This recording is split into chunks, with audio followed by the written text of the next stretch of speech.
Right.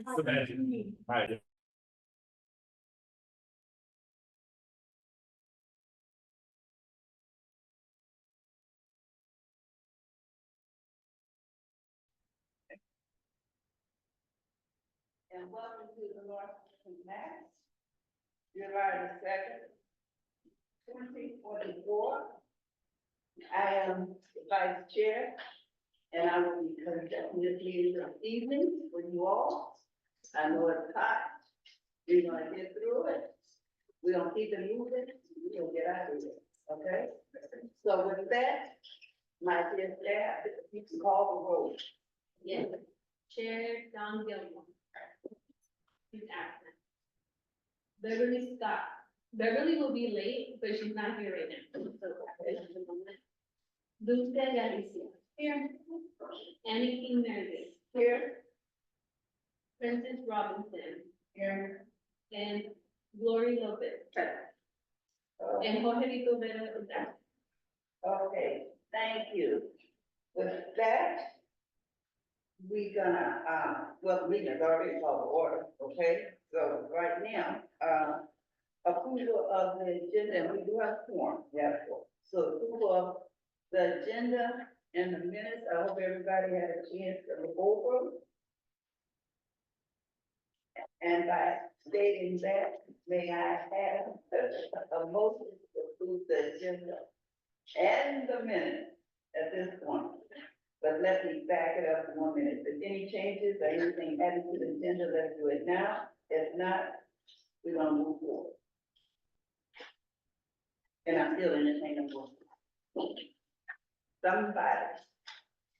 Motion to approve the agenda, reading minutes. Okay, may I have a second, please? Okay, a second by Councilman Christie and Councilman Gordon. Okay, all in favor?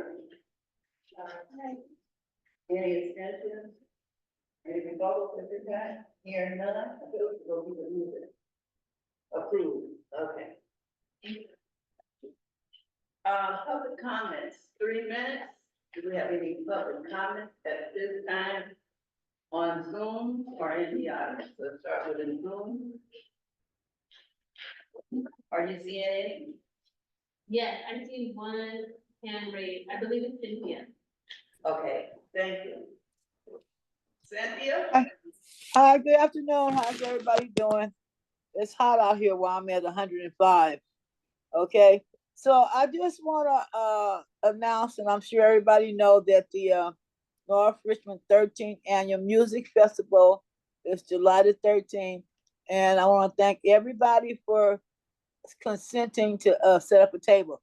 Everybody involved in the MAC and North Richmond community-based organizations are on board, and that's really great. Thank you.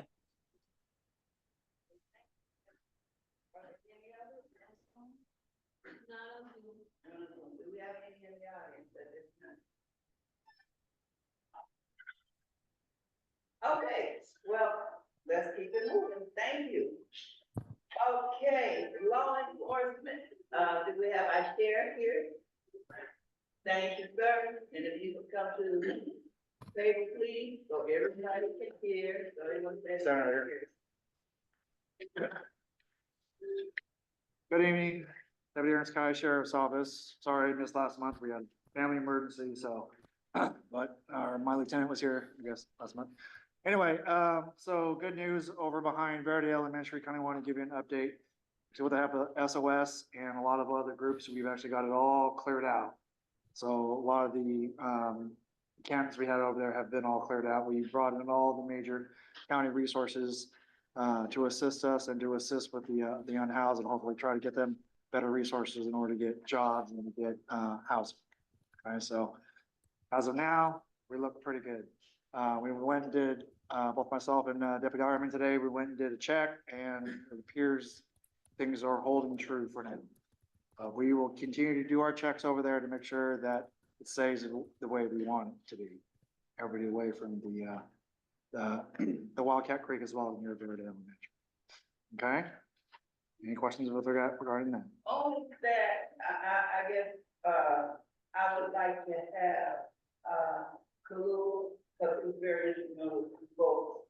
And I don't know if he's gonna hold it for his, but this is the time, yeah, to really expound on it. Okay. To help you all, you know. Right, so, and I really appreciate you, you know, being, on the spot, you know, when, community people call you as myself, and you show up, the excellent, he came out, on time, so I really No problem. appreciate you and the sheriff department, law enforcement. So, Lord, we wanna kind of speak a little bit, but, not holding up his time, but just, you know, because I know you all work together, Yeah. you all did a Yeah. fantastic job, and I missed it, and I was coming for you, and I guess I was just too late. No problem. I know you. So, Jose, kind of really spearheaded this. I made some phone calls and got City of Richmond involved, to give us a couple of dump trucks for the first day. But I mean, like you said, it was a group of us, North Richmond Green Committee, Deputy Sheriff Department, Environmental Health, Code Enforcement, PG&E, Public Works, BNSF, Union Pacific, Pick and Pull, Service Masters, Clean Harbors.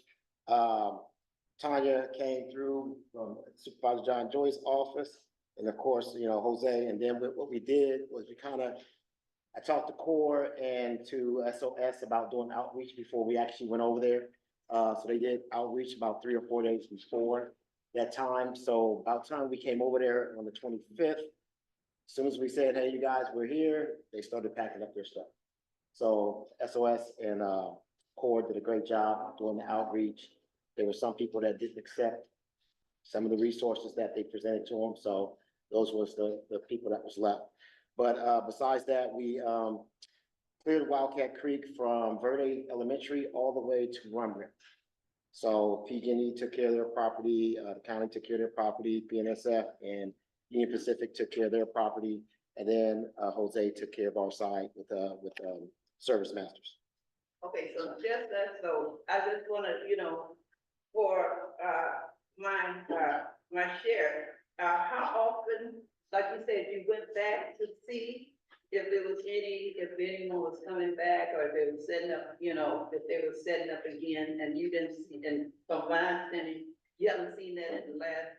As of today, yes, ma'am. We went back, yeah, we went on back today to go double check to make sure, you know, people aren't trying to migrate back to the open area again. And as of today, this afternoon, no one has moved back in. Yeah. Okay, And- And Janine and I took a walk today too. right, okay, And no new garbage, no new anything. Only thing I seen was the fence was cut again. That's the barrier between us and Union Pacific. The fence was cut open again, but besides that, I didn't see anyone on the property, so. and just quickly, okay, thank you, Lou, I don't want to eat up your time, but I just wanted to, I know you were very instrumental, but just for you, I share, as far as communication, I know that we're the county, you know, you serve the county, and then I know we have the Richmond PD. One of the things that I have talked to you about and to others about the dumping that's on the railroad tracks, and I know it's so many feet away from the tracks, which is, you know, it's served by the railroad company. But just in lieu of that, the dumping that is taking place there with the Richmond PD, do you all have conversations about dumping, you know, on the, I know, you know, you see a lot of dumping, but do you all have, that's the city part of North Richmond. Do you have that conversation? I know you're the sheriff, but do you have the city, you know? Yes, ma'am, we do. Unfortunately, it depends on what part of the tracks or whatever part you're talking about. It falls under Union Pacific sometimes, or BNSF, or it'll actually fall into Richmond's jurisdiction or San Pablo's jurisdiction. And then with us, we try, if this all is in county jurisdiction, then we try to address that as quickly as possible. Okay, so you do have the, you know, the communication, okay, Yes, ma'am. We try to keep an open communication with us. We keep. okay, very good. Yep. So, just quickly monthly statistics. Okay, thank you, I kind of got you off. Yeah. Quickly monthly statistics for the month of June, we had 3 reports of assault with a deadly weapon, 1 commercial burg, 1 residential burglary. We recovered 4 stolen vehicles, We had a petty theft from a vehicle and a vandalism. In totaling 11 specific crimes for this particular area. Crime has gone up a little bit, but we do have a brand new team. We started a new shift, so we have a new group, as well as deputies have been out here for a while. So we're definitely, we're out here to see our cars out and about, especially this time of day as well. Sure. Do you know, I know, I think the fire department is here, but are there any reports that you know of fires, in the area? The only fires that we will hear about are like some of the small grass fires, and it's usually towards the encampment areas. But beyond that, no, I have not. I have one more, I don't know if you guys have seen the new, like encampment that has been kind of growing off of Richmond Parkway and Woodbridge. If you're aware. Yes, that is actually falls into the city of Richmond. So that's out of our scope. And I know, I talked to Cora's been over there, outreach over there. I'm not sure which property it is, I know.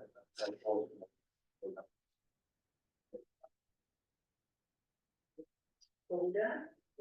Any other questions? Okay. All right, Thank you. all right, thank you.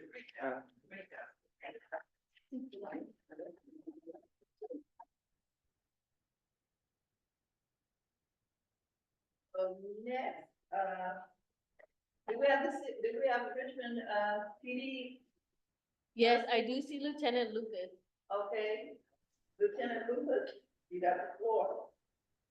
Good afternoon, everyone. Thank you for having me. Apologize for not attending the last couple meetings. We'll make sure that we have somebody available moving forward. Excuse me. So, some of the stats that I'm gonna give are for the entire, central district. But I think it's important to share all of the information because you can see kind of what's going on around, in your neighborhood, but also around you. First thing I'm going to address is the recent uptick in our gun violence. We've unfortunately had 3 homicides that have taken place within the Iron Triangle. 10th and Penn, and then there was one at 7th and Hensley. Those unfortunate deaths are still under investigation, so I can't really get into a lot of detail in respect to where we're at with those, but we have received a number of good leads and are following those, and hopefully they lead to some arrests in the near future. We're also experiencing a high volume of shots fired calls as well as shot spotter activations within the central district as well, specifically around the 900 Triangle Court area and 10th and 7th and Penn. Excuse me. We have deployed additional officers on an overtime basis to those areas for high visibility and directed enforcement. We are still currently in process of deploying those officers on again, overtime basis throughout the week. When we've seen the highest number of calls for service for shots fired being reported and for shot spotter activations. We have made a number of arrests based on some traffic stops and warrants and whatnot, what have you, and also have removed a number of firearms off the street since we've implemented that program, which will probably run for maybe another week or two. Right now, we also have or are addressing the traffic related issues at Richmond Parkway and Hensley. Our traffic unit, we don't have a standalone traffic unit anymore. Our traffic officers are embedded in a patrol team, but the traffic units have been notified and made aware of those particular areas on the parkway where we've received those complaints, and they have been monitoring those for traffic violations and have been issuing citations on a regular basis. I heard someone mention the encampment that's popped up over off of the Parkway and Goodrich Avenue. We have been out there a number of times. There was a cluster of stolen vehicles that were dumped and then recently set on fire, I think maybe two and a half weeks ago. So the plan is, and I'm sure someone can speak on it if they're there from CORE, was to offer services and then get in there and get all of those vehicles removed with the help of code enforcement because it's gonna be fairly heavy lifts, because there's a number of vans, RVs, and other vehicles, and now that they've been burned out, there's gonna be a little more difficult to drag out of that location because it's off the dirt road, so to speak, in the fielded area. Right now, we're also seeing an increase of vehicle burglaries, specifically stolen vehicles. We have been able to recover about 30% of those, luckily with the use of our flock camera system, because once we get the stolen vehicle information, we place it into that system, and then our license plate reader cameras can let us pretty much track a vehicle throughout the city as it's moving through, and each camera is picking up that license plate. So we've been very successful with not just recovering stolen vehicles, but also identifying vehicles that have been involved in other crimes, for example, burglaries, robberies, and in shootings in some cases. Um, we are still partnering with CORE and SOS, addressing most of our unhoused encampments that we're still seeing coming up, and working very hard to keep the Castro site from becoming another issue. So we do have officers conducting extra patrol throughout the day and night, making sure that we don't see people trying to take that location over again. I know the city's had some talks with a few companies and organizations, specifically the railroad and the solar farm, about using that space for storage for equipment. So we have to wait and see what happens with that. Um, Other than that, I just want to remind everybody, on July 3rd, we do have the fireworks display down here at the marina. And then, of course, this weekend, we will be having operations to address all of the illegal, well, hopefully, fingers crossed, we don't have as many this year, but the illegal fireworks displays that usually take place on the 4th of July. So we'll have additional officers doing high visibility patrol and addressing and responding to those calls for service, and in some cases confiscating illegal fireworks and writing administrative citations that will be turned over to the city attorney for hopefully review and prosecution in the future. Other than that, I don't have anything else to report this evening, and unless someone has any questions that I can answer at this point. Okay, thank you.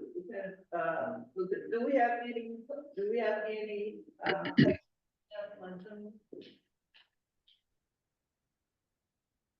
don't see any questions. okay, and do we have any in the audience here right now?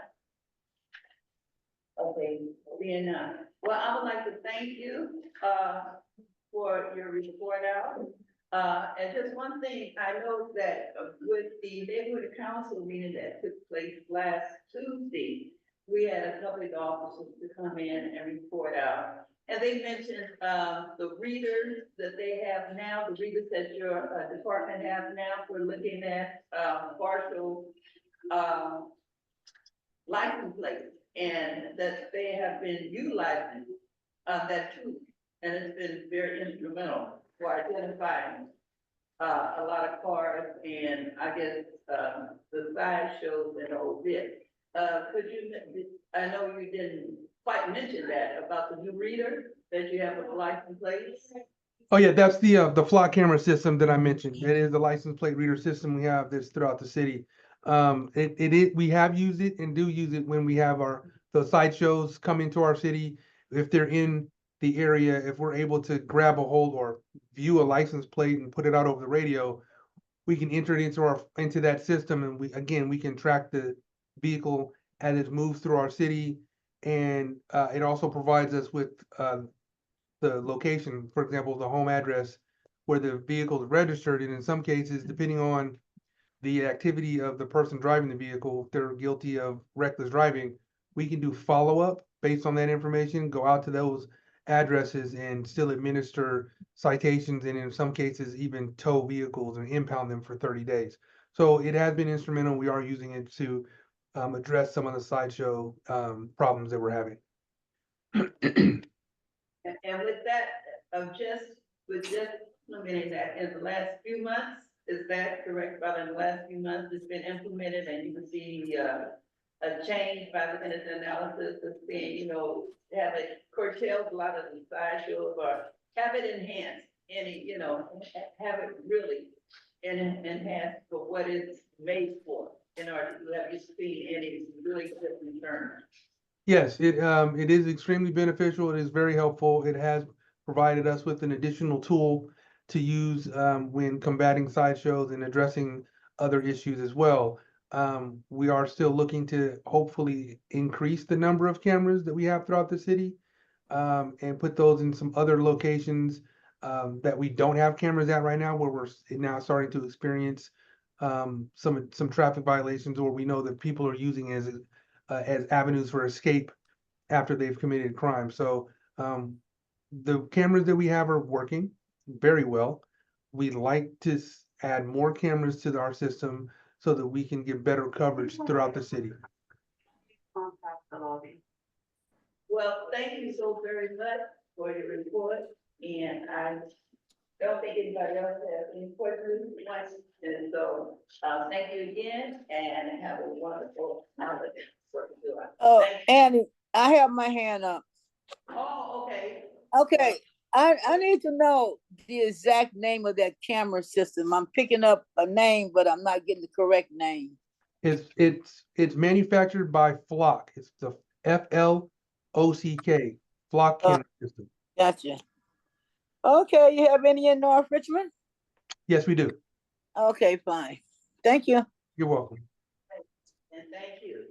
Okay, so, that's the end of our law enforcement. We do not have, CHP, on the call. So we're gonna move ahead. Okay, so we're going into, item 5 for discussions.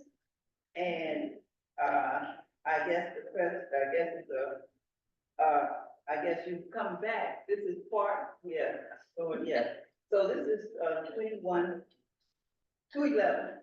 for Boulevard presented an application, and you have presented before, so you're back again. I am. Okay, so you got the floor. Okay. Okay?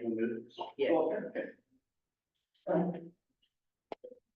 Well, thank you for having me back again.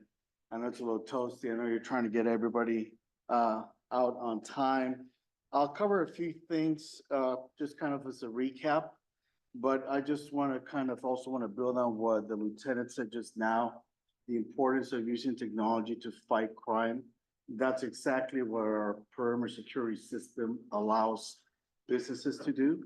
It's a deterrent that's working extremely well, and therefore the number of businesses that want it is growing. I have two of the business reps here with me tonight to talk a little bit about the why. Why is it that they need the system? Next slide, please. So as I mentioned last time, we have 7,500 installations in the US, 1,200 jurisdictions, 48 states, and in California, we have 1,000 and growing.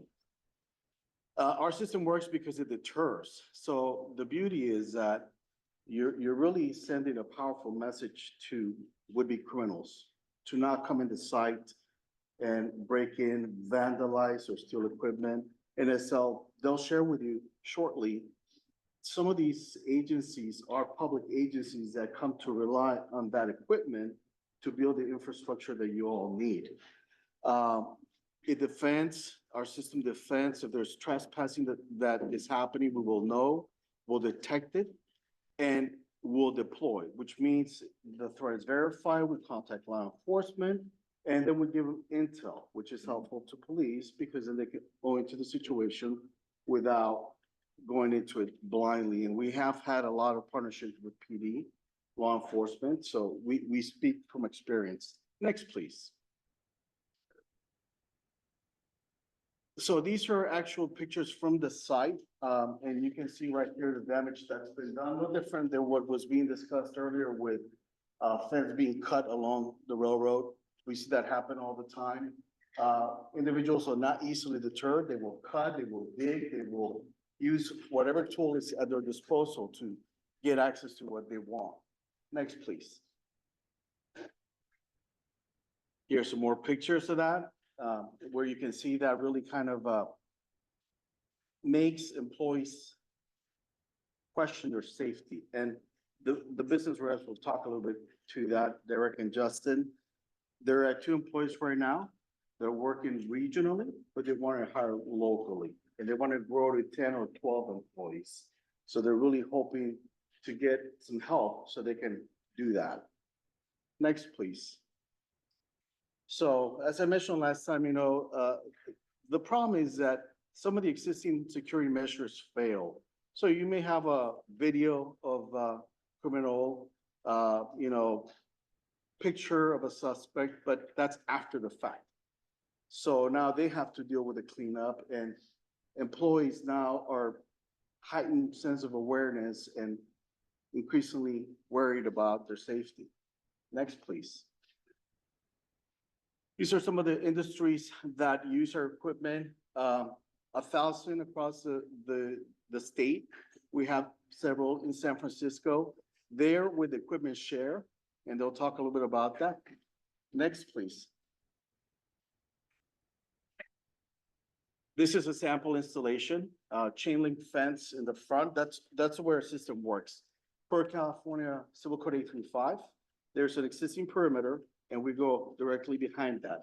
That's 4 to 8 inches away from that main barrier. So that if you're touching our monitoring system, that means you've already demonstrated you want to break in and get something that's not yours.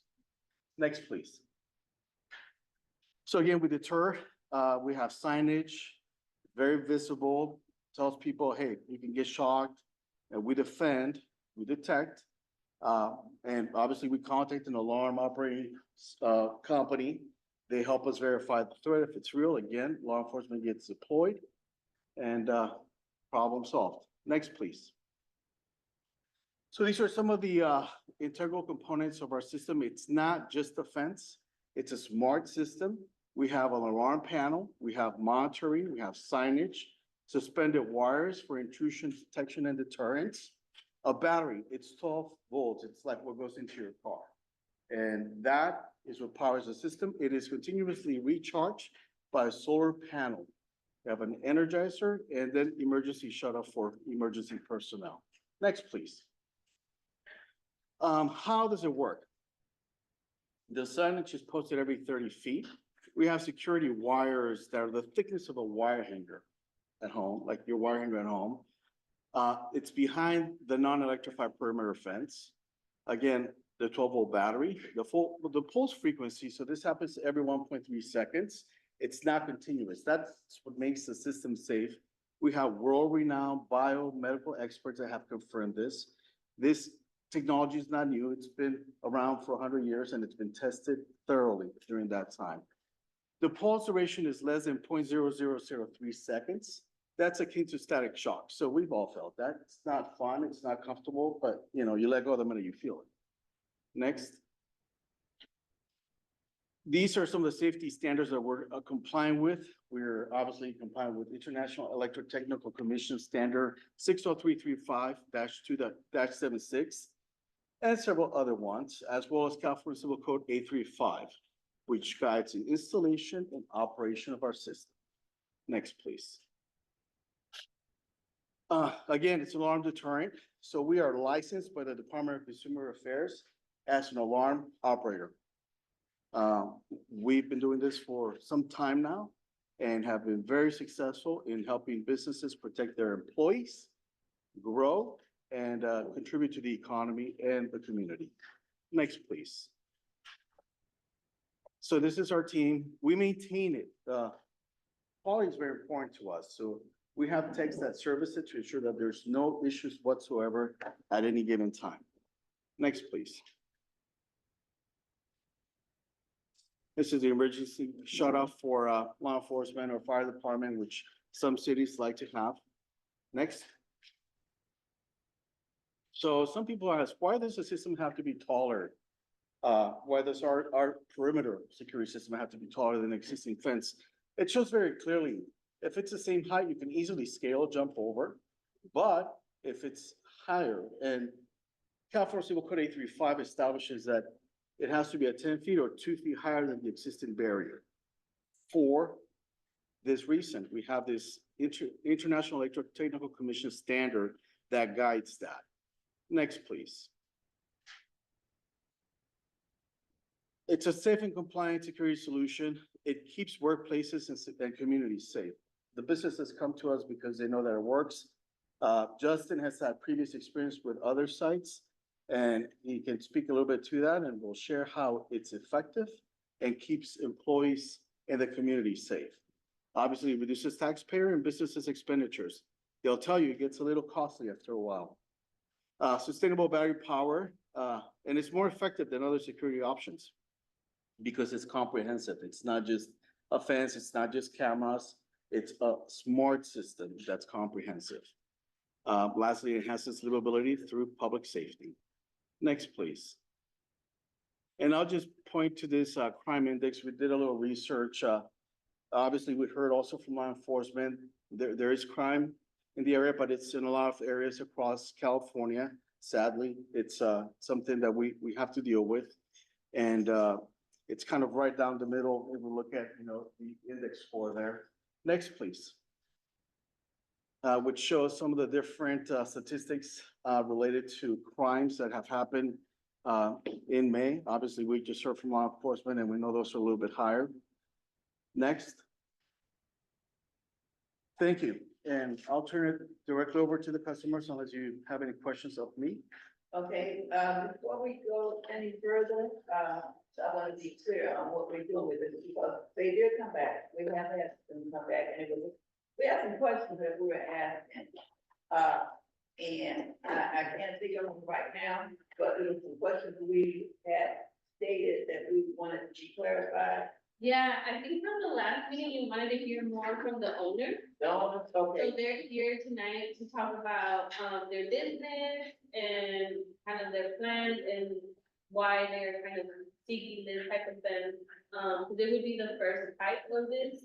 Right. It would be the first fence of this type in the neighborhood. So just kind of like answering like the why, and then also I think you wanted just to connect with them and hear from them about. Okay, all right, I just want to make sure that I was in my seat, so the chair is not here, okay, Yeah. so I just want to make sure I'm the same. Okay, so the minutes, if we can hear from you all, and state who you are and where you're located at and who you're about and, so forth. Everything. Okay? Yeah. Yeah, okay, thank you. My name's Derek Torres and I'm the district operations manager for Equipment Share. Equipment Share is based out of Columbia, Missouri, right dead square in the middle of the country. You can't miss it. And it's 2 hours east and west of either side of the state there. Two brothers started the company about a little over 12 years ago, and they've built it up to over 200 locations across the United States. And as we continue to grow, we're reaching out to different areas in the market. I was born and raised here in Northern California. So I've done a lot of my adult work through the Bay Area and in through Northern California. So I've seen all types of different scenarios where security is important. Amarok, we've teamed up with Amarok on there in multiple sites. And it's been highly effective in deterring, number one, ensuring that the employees, when they get there in off hours, because we're a rental company, we're equipment rental company.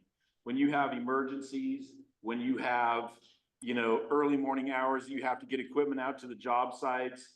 When our drivers are there at 3 a.m, they're by themselves and that's it. And this creates a deterrent to where they're not walking into a potential issue where there might be somebody there.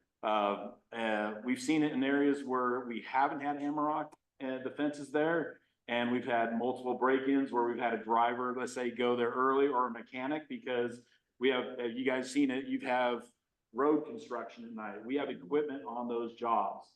And when it breaks down, we have to have a mechanic go there. And sometimes they have to go to the yard to get supplies or get a truck or do whatever else that may be. And if they're going into a situation where there's somebody already in the building at night because they feel it's not armed or it's not protected, then there's some apprehension there by our employees. So it does create a sense of security for them.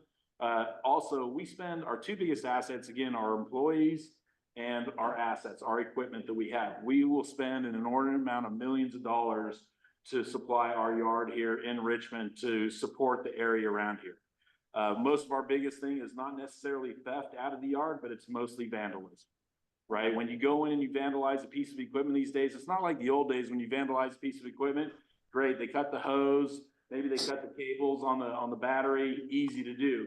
Nowadays, most everything, just like your cars out there, are ran by a computer, right? When you shut off electrical systems to the computers, when you do that, sensors that are ripped off the machines because we're not, protected, it costs thousands and thousands of dollars to rehab that machine. I'll give you a good example.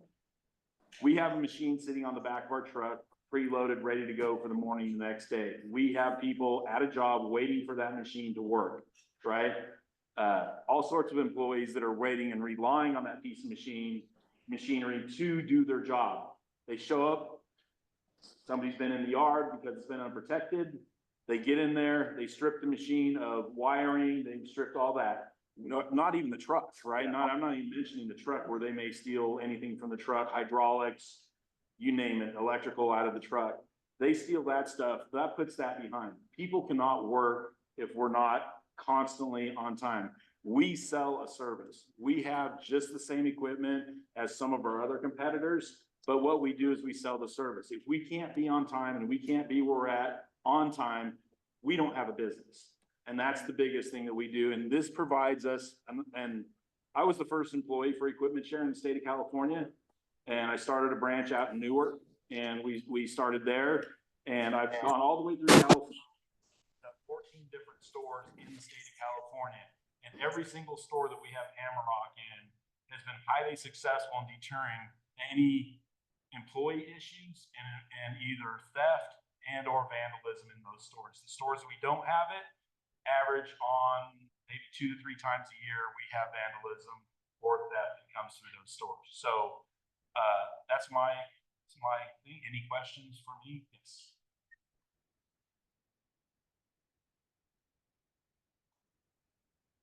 Right.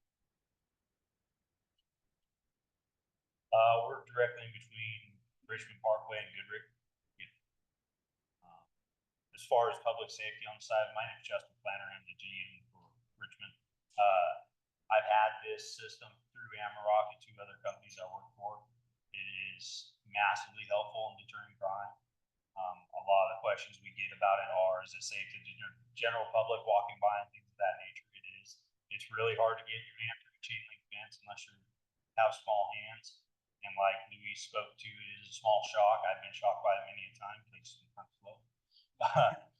But it helps also too, if somebody does get in, they cannot get out. So if you have a criminal inside, PD, sheriff, whoever shows up, if we have that individual detained and they can figure out a plan of action to take them into custody is responsible and healthy nature is and protecting employees, especially skilled labor, techs and things of that nature.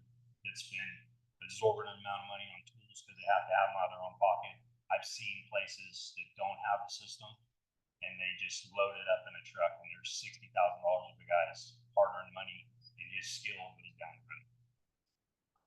So I think it's a great deterrent and a good thing for the city to have. And also to add, one of our competitors, Sunbelt, is on the corner of Richmond Parkway and Goodrich, and they do have the system in place right now. So question time. Do we have anybody on Zoom? No. Okay, how about this?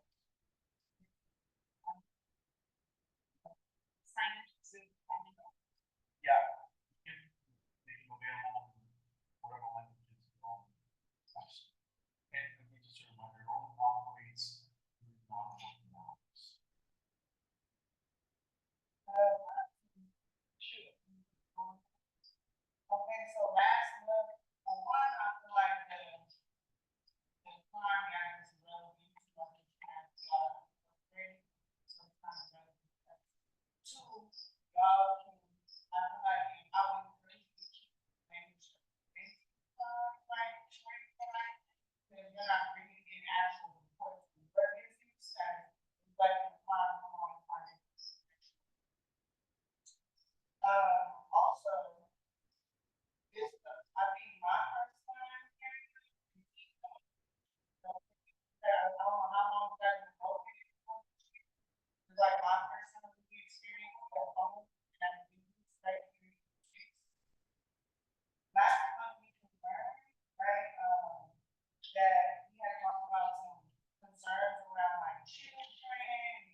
actually, well, because, what we talked about, public safety aspect of it, right? As I had mentioned, the technology is thoroughly tested. We have world-renowned biomedical expert that has tested for all those different scenarios. And what we can do, Tanya, is share some of that information. We have a one pager that breaks down all those different tests that they have done where it's safe because of the duration of the shock. So we'll provide that record of her, and hopefully she can share that with you all.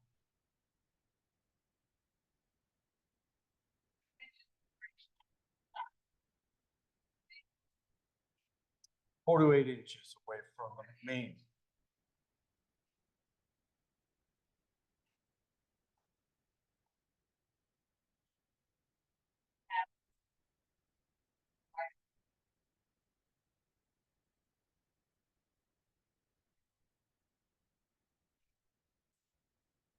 Yeah, so it's every 1.3 seconds, right? That they'll feel that shock. So usually during that time, as they'll explain, they're not, no, they're not gonna get that particular shock. Yeah. It stops, so they touch it, they feel it, and it stops, right? We also at that time are ascertaining that it's an actual threat. We have the alarm operating system that can identify that it's happening and deactivate. They should not be getting multiple shocks unless they're leaning into it, but chances are they're probably going to lean away from it.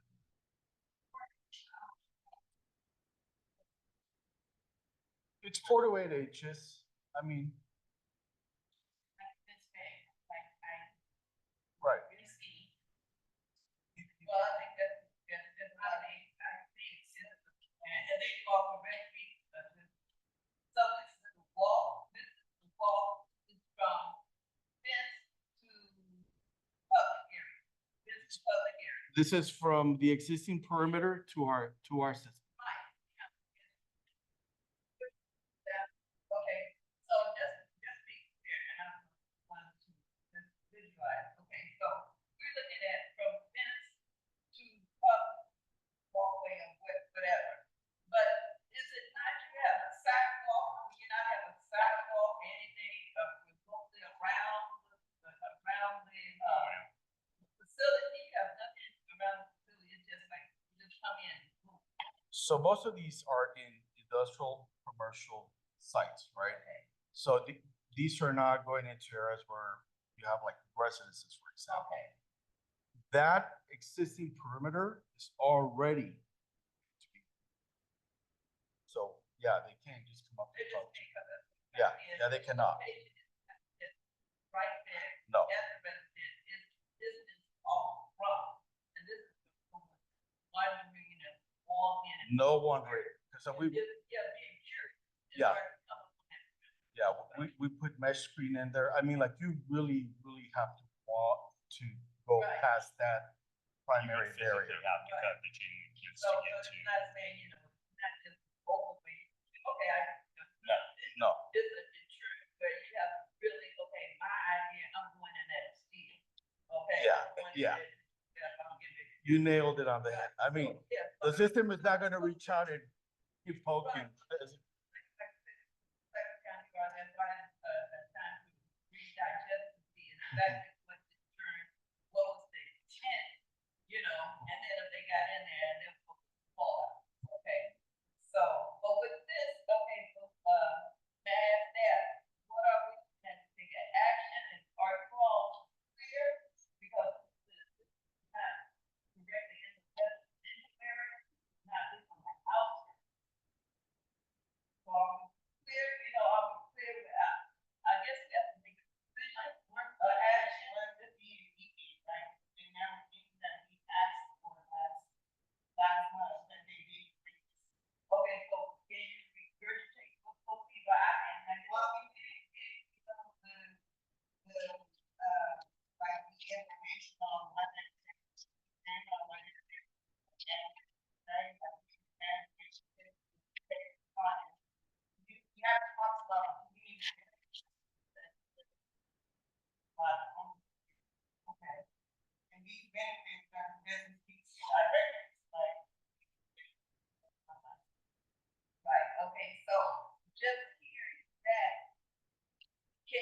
share anything, community benefits was one of the things that you're not, mandated to do with businesses. I get a representative, but with you two, how are you, how is the employment for your business? Are there employees of the community that you hired in? This is what we, that's, I think, that's one of the questions. So with you all already in business, how did you employ and hiring? Is it one or two individuals, or do you have individuals that go through training in order to be a part of your facility? This is one of the things that we're asking, you know, if you were here. But you seem like it's just, you're just a alarm, a facilitator for businesses, like I think FedEx and other entities, they hire you in to do this dispensing. Is that correct? No, we're the business requiring their service. Yes, sir. They're the local business. We're the local business. Yeah, we're the local business at 211 Park. Okay, so you do business. So we're the business. We actually will be conducting business at that location, yes. Okay, you do business. Yes. You admin, we're admin. Right. You're the business, Yep. okay? What are you, what are you thought about hiring individuals from the community? Well, absolutely, 100%, because we rely on local talent, more or less, that we need. And it always, so I started in this business in '83, washing equipment, right? I got, anybody who was alive in '83 that knows you had double-digit unemployment. I beat out 20 other people so I could wash equipment in 100-degree heat in Sacramento, right? And so that's what it was. So I learned how to do that. That's what I did. My dad was a carpenter. I grew up that way. It's work, right? We have skill levels all the way from where we are willing to train you how to, watch equipment, how to service equipment, how to become, we have 4 levels of mechanics, 1, 2, 3, and 4. If you have mechanical ability, we have apprenticeship programs.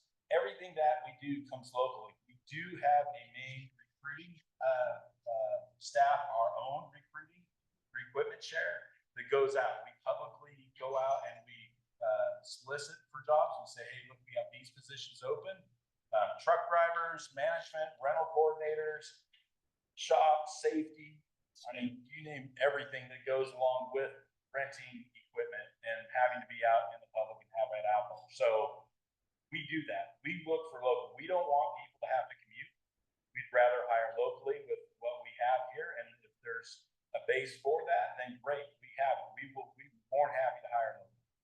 Very good. Now, here we go. We have heard from you with CABC, we have a collaborative that outreach for employment, correct? I don't know if you correct that. Yes. Okay, so therefore, it would be a good thing for you all to communicate and exchange information. Sure. So when that time come up for a hire, and that's about that question. Are we good with that? Okay, now, your other question was, I'm just trying to clarify that other question, was about around.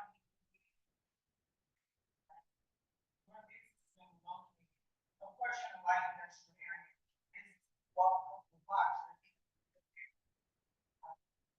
And we agree that businesses around our neighborhoods are supporting to us, basically vitalizing our neighborhoods, for the health and security of our residents. So it's really about more than, oh, we're gonna hire local, right? It's about how we can our neighborhoods. Why I express the fact that you sure why that's not needed. Which to me is like a problem, right? It seems like a problem. Like I want to know more into this area if you guys are being contributing right for our neighborhood. That's what I want to know. It's really great that you are hiring. I definitely encourage you all to this more around how we, benefit each other, right? But that's great. And then if you are going to be sending that information, definitely have it. I would love to see it. So I would say you can send that. Yeah. So if I Which could, I can. so the So the community benefits agreement, I'm not familiar with that. We will get familiar with it. However, I will say 100%, and we talked with Janine earlier, right? We did. She already hit us up, man. We're ready for Christmas, okay? And we do. And straight away, again, two brothers started this, right? The construction background, and we're number one, we're big in hiring veterans. That's another one. Number two is that we do continual drives throughout the year and throughout every month. We have a lot of budgets to reach out to go to the community, whether it be, you know, our own personal people going out there, whether we donate equipment, whether we donate resources, whatever those are, we have budgets for those to work within the community. Myself, I've been a advisory board member for the Firefighters Burn Institute for 26 years. Okay, I've done a lot of work for burn survivors, and that's such a passion of mine. I've never been burned, but I have some friends that are firefighters, got into that, and we do that. So we outreach extensively into the communities, and I'm just giving you my example for what that is. We have where schools need help, and you know, maybe they're spreading bark, or we'll go to our people, whatever it is, that can we supply equipment, can we supply the resource for that, can we do that? We've revitalized parks, we've helped doing all that stuff, not solely us, but we've added to that, so you do have that. If I'll get a chance to find out what that community benefits agreement is, I can look into that, we can discuss that. We have plenty of opportunity to support those things. Okay, very good. Good. Yeah, I have a comment and a request. Yeah, I mean, there are some things that, supporting neighborhood, and I know that working on the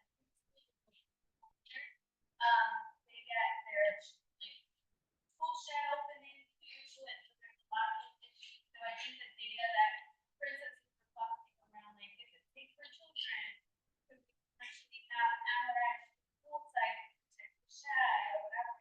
Yeah, these are just ideas I'm floating around that I think can happen, but it could be included in the benefit.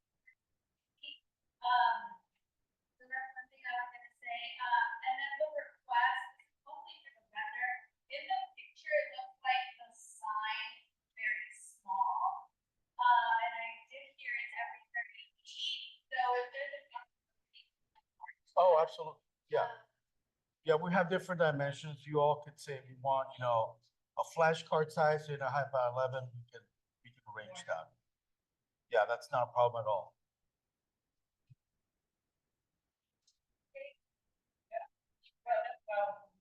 It is, and, yeah, and I recommend you make it like today, just because. Just to get you. Every month we have like multiple applications. Well, no, to continue building on that, and to just continue, you know, say, surviving, gathering, bringing,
Second, okay.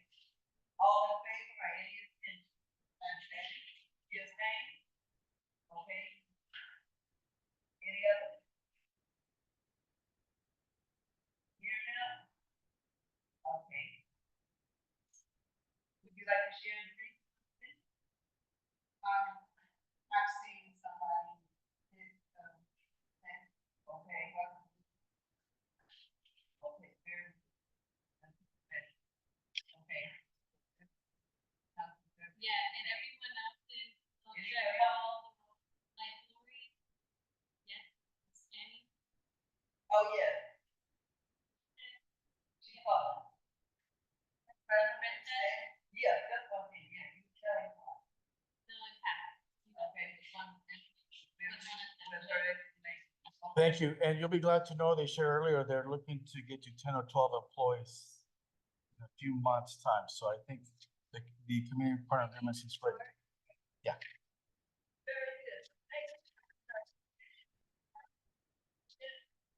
Okay. And Wood, and Sheriff. Thank you. Cheers. Mine, even though you have.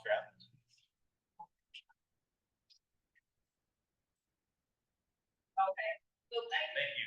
Thank you. Okay. Okay. All right. Okay, next we have, seeking noise related issue and complaint. Is there?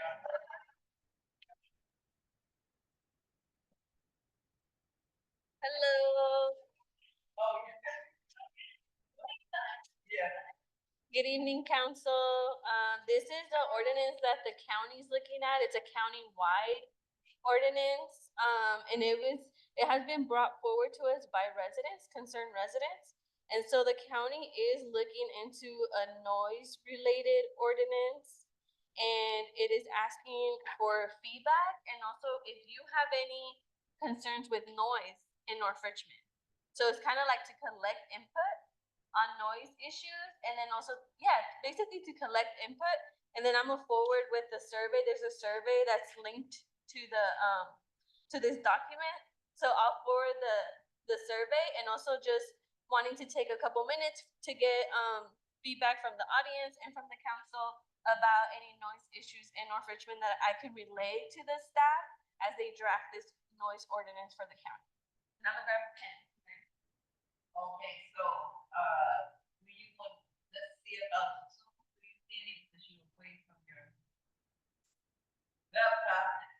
Do we see anyone from Zoom? No one has their hand raised. Okay, so what about our audience here? Yes. I noticed, they were looking the, house on Pittsburgh and, Parkway. Like, that's really not scary.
Yeah, I mean, it's being led by residents. So it's like, especially in El Sobrante, I think El Sobrante has a lot of parties. You know, they have a lot of open space, a lot of houses with like big yards and stuff. So like some of them even kind of double up as venues and stuff. So we've been hearing a lot of noise complaints for many years from those residents and some of the councils, right? Because there's other maps.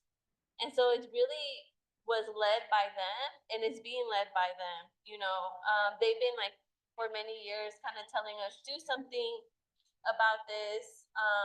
And so I think finally the county's like, okay, let's like draft something up. But before we do that, let's hear from all the councils, right? Because El Sobrante, East Richmond Heights, like they're just one of many councils in the county. And I think it's just like wanting to hear about all noise kind of related issues, because I think what's going to happen is they're going to draft something and then we're going to review the draft once it's drafted and kind of give like feedback, you know. And I do think there's a difference of opinions, you know, there's always going to be that, you know, with people and noises, but I think we just want to hear from everyone, right? Because right now we've only been hearing from like a small group of residents. Okay, and then I'll chime in. This goes way back. Yeah. This goes way back. This is nothing new. No. This goes way back. Yeah. And I'm talking about, you know, about 70s, 80s, when the Mac started. One of the things that we had, one of the things they had looked at for noise ordinance, you know, people like working and stuff, and, you know, and to have the noise going into the middle of the night, you know, cut it off, you know, if you're gonna have a party, have a thing to do, you know, let residents or let your neighbors know that we're gonna be having a social, and therefore you have a permit for a certain time, a window of time to do this and do that, and that's just being proper and pretty much today. That's one of the things. A lot of people consider staying within the guidelines, they go way beyond. They'll hold it in 1 or 2 o'clock in the morning. Which is unfair. People have other things, they want to hear that constant noise, and you have to keep it at a certain, at a certain noise level also. You know, you can't be rocking, you know. So one of the things that was talked about many years ago, having a set time of having a permit time to start whatever your party is gonna be. Let your neighbors know that we're having a gathering or whatever, and to be respectful of the time to start and the time to end. That's one of the things that has gotten out of control. A lot of, you know, at a lot of places, at a lot of max, you know, with max itself. That is ran through the county, but with city ordinance, they have that separate city ordinance. Here, city ordinance have, you can't use the first, they have a mayor. You know, when you have a council like this, you have to give board of supervisors, you know, and report to them, bring that information. But a lot of places already have ordinance in place. Listen, people talk about that, they have a line starting at, you know, so put something in place. They have to do it. Yeah. Yeah, I feel like,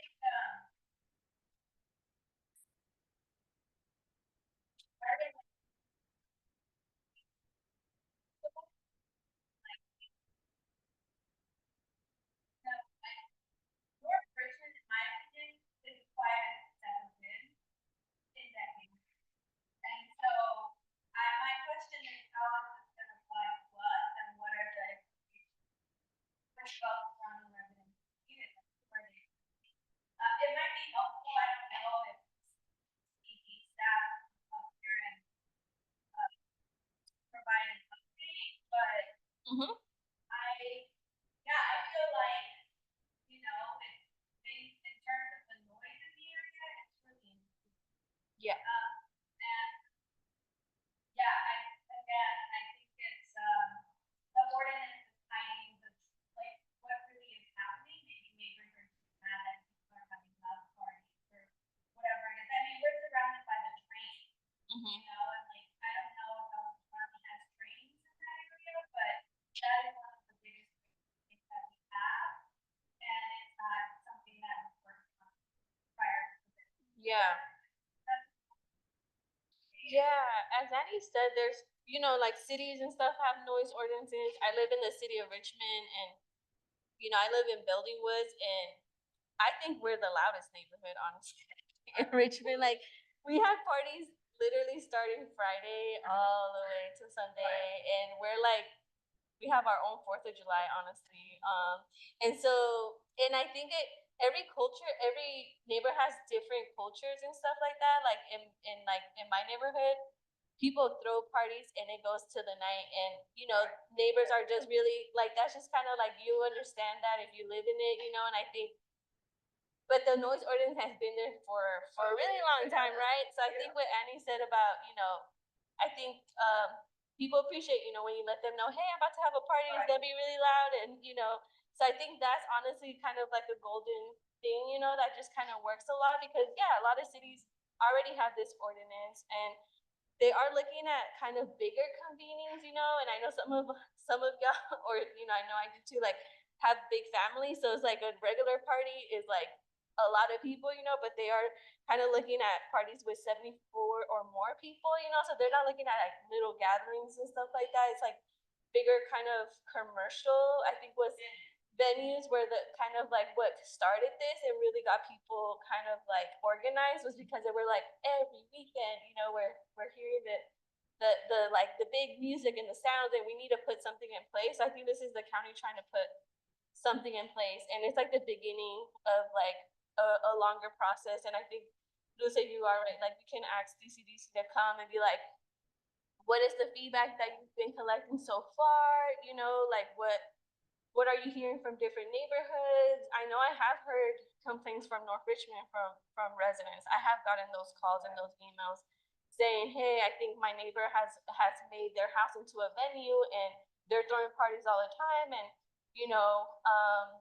it's gotten to the point where it's starting to affect me and stuff, so I have gotten those from like North Richmond residents and stuff. So I think it's just like people wanting to have something and they're not always going to use it, but at least there's something there, and I think we can continue the conversation. Yeah.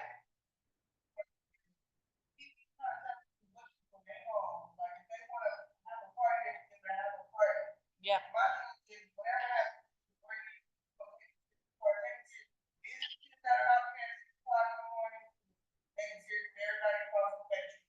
Yeah. Yeah.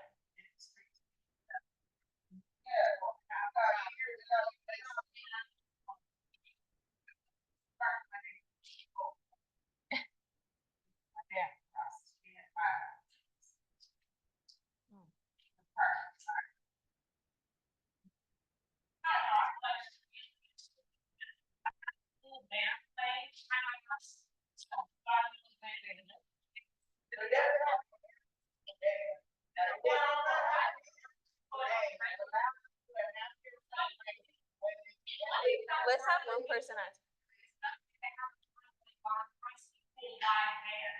And they're screaming at the top of their lungs, singing, and you're not a part of any of it. There has to be a limit. I mean,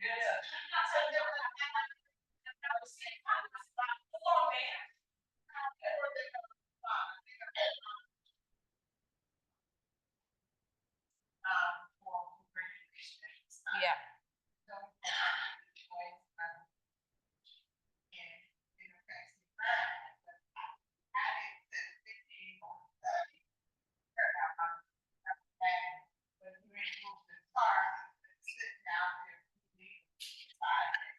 Yeah. But my thing is, you can have parties. This is me. You can have parties because I've been around a long time. People have parties and like you said, it's quiet now. People, no, it's quieter. It's quiet. No, it's quieter. But it depends on the DD. When your windows are shaking and stuff, and people don't respect others, that's too much. Everybody paying taxes, everybody paying something. Be respectful. And if that's the type of party you want, take it to a vision and pay for that space and turn it into a loud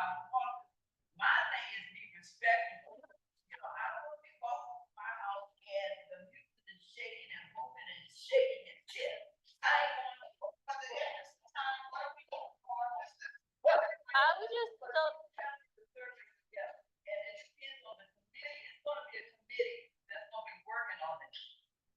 Okay? Yeah, so this was just kind of my first, like, getting comments from you. And then I think my next step is to get someone from DCD to come and give like a formal presentation, and they can share more about, what information have they collected, what's driving this, like who's driving this, answering kind of like the why and when and what's the timeline and like all of those kind of like more detailed information. Cause I would just kind of like, here, take this to the MAC, get their feedback, their kind of like initial pulse, the situation. But no, all the MACs are involved in the county. All the MACs. Yeah. All that in this area. Exactly. Yeah. Just talking about that, every single back at El Friday. Right? Hour long. Literally. Yeah. It's huge in other MACs. Yeah. Yeah.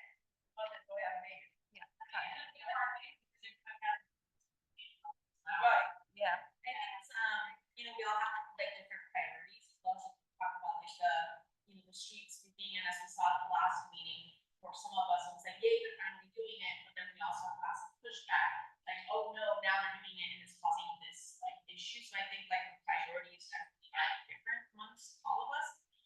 Just to add a comment, since you are asking for comments, I live in North Richmond, and for us, the noise is, sometimes we do have live bands that are too windy down the street. There's only been one time in the last decade where we've had a neighbor come to us with like a signature, and I thought that was very nice. So they came and they said, we're gonna have a party. We're just letting all of our neighbors know that it's not gonna end at 11 o'clock or whatever that rule is, right? Like after certain hours, you should be excessively loud, which I think is kind of, across the board for everyone. So it's not like we're trying to get people to not celebrate, but also be mindful and respectful, because we have elderly people who, might struggle to sleep. We have people waking up early to go to work. We have people with sometimes small children who wake up, so it can be bothersome. Living in North Richmond, I do. Okay.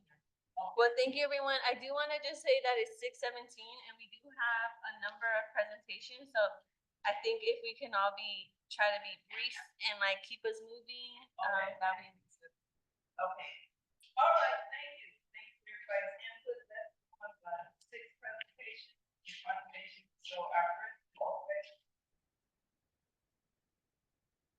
And this is our second time. It is, but I'm not representing Raven, I'm representing the county. I'm David Brockbank, and I work in the Department of Conservation and Development. We are the Planning and Building Department, but we have a bunch of other programs that we run, which is One Solid Waste. What's solid waste? It's garbage, recycling, organics. So I'm the supervisor for solid waste programs at DCD. And the reason we're coming back is, so Raven came and presented to you guys in, I think, December of 2022. You understand what that project is. They're going to co-locate at the Golden Bear Transfer Station. They're going to work with the organic material processing facility, where they take those organics, those compostables, bring them into their facility, run it through their process, and create clean hydrogen fuel, right? So that project is still going, but because after the city of Richmond approved it in May of last year, they went to CalRecycle. CalRecycle is California Department of Resources and Recycling. They work with our local environmental health department to act as a local enforcement agency. So they issue the permits for those kinds of facilities. The type of facility that CalRecycle determined Raven to be is what they call a transformation facility. So I'm going to go through this as quickly as possible. Typically in the past, transformation facilities were incinerators. They're considering Raven to be such a facility because even though they're not actually incinerating garbage, they are running it through a high temperature steam reformation. And what it creates is the byproduct is biochar. Biochar is basically a soil amendment that they're going to reintroduce into the compost facility again. The better product is the hydrogen fuel that they're going to sell in the transportation. So if you have a new transformation facility or a new landfill, anything that's considered a disposable facility under solid waste regulations, they have to have what they call the countywide siting element updated. So Raven now has to amend our countywide siting element. That basically right now only lists the closed landfills, obviously one here, and the existing main landfill in Pittsburgh, Keller Canyon landfill. And now they're gonna include the site element. This is gonna be an amendment to include Raven as a transformation facility.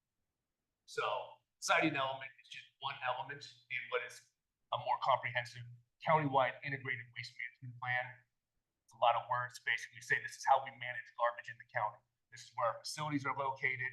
This is where our programs, what we do for resource and recovery, household hazardous waste, and again, our facilities. So it's really managing programs, policies, and where our facilities are in the county that handle all of our garbage, recycling, and organics. So in a nutshell, one of the requirements from the state requires that we go to the impacted communities.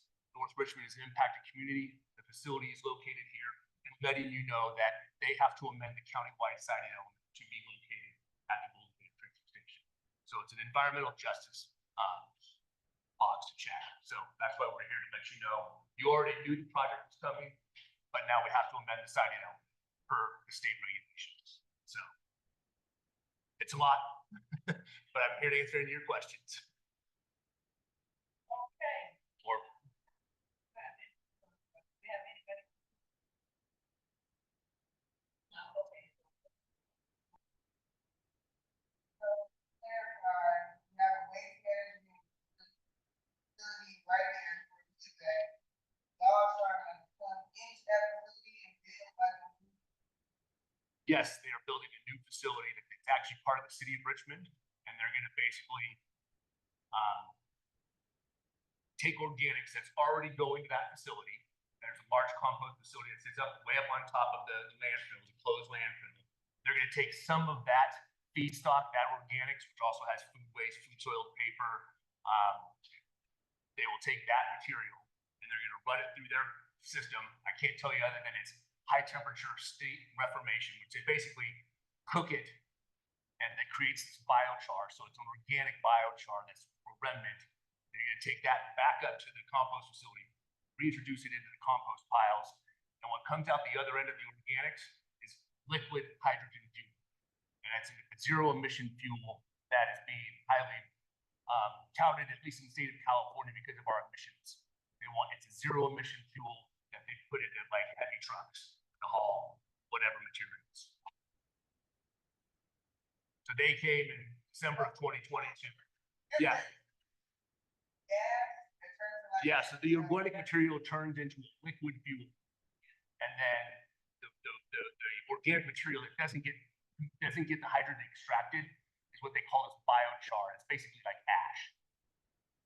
And they take that and reintroduce it to, you can use it for a number of things. You can put it in your garden because it's basically like cooked organic. Yeah. Nothing. This is just an informational item to let you know that as an impacted community, the county has to amend its countywide siting element to allow Raven to be built. The city already approved it. It's gone through its environmental review. All of that was done in May of last year. And CalRecycle made them go through this extra step. We then have to take an extra step to notify all the cities in the county, said we need to amend our siting element. Do you say yay or nay? They don't even have to answer. By them not answering, they are approving it. And that's basically what happened.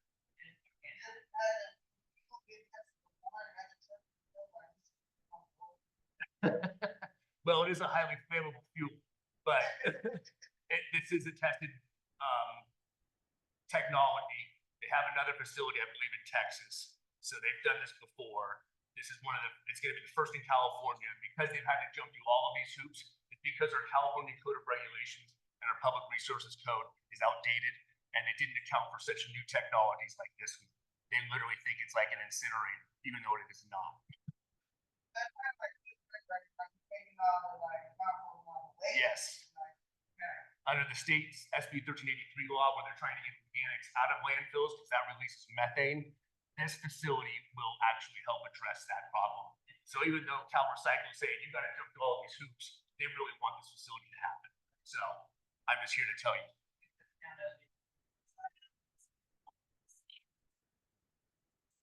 Yep.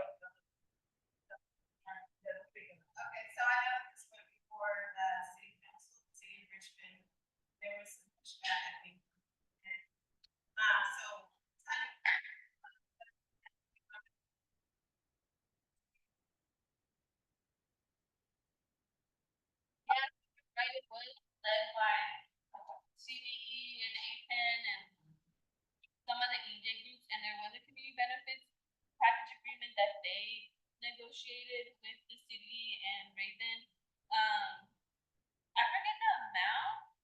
It's not like a huge amount. I think it was like 50K or somewhere around there. That sounds about right. And I don't remember if it was like recurring or a one-time thing. I don't know because it's a city permit and I didn't do all of that stuff, so. Yeah, we weren't on the table at all. Yeah, they did have some pushback because it went to their planning commission. The decision the planning commission did to approve it, that decision was appealed. It was brought back to the city council, and at the city council, between the two meetings, Raven and the city helped work with the appellates to basically work out a deal and add conditions, likely add that community benefits agreement. Yeah. Unfortunately, because it's in the city, we're not part of that community benefits agreement. However, but because we have two other transfer stations in the county, we have all of that stuff that helps fund the North Richmond, mitigation fund. They do the hotspot crew. So the community is benefiting from the facilities that are in the unincorporated county. Unfortunately, this is not, but because it's considered a transformation facility, the county has to take the lead. It's our countywide siting element, and we have to amend it. So this is going before our Board of Supervisors next Tuesday. We did this once before, but it wasn't done properly the way Cal Recycle wanted, so I'm having to go back and do it again. So this item is on the consent calendar, but if everyone wants to show up and pull it off the calendar, you can do that. I will be there to talk to you.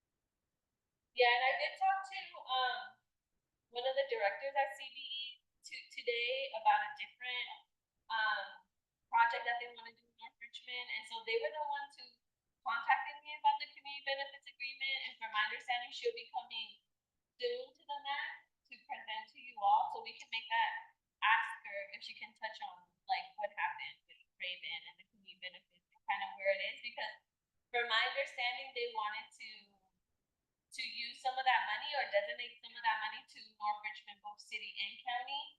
And they were looking at like maybe benefiting the schools or the health center. So we can get an update from them when they come. All right, very good. Thank you all. Okay, next, or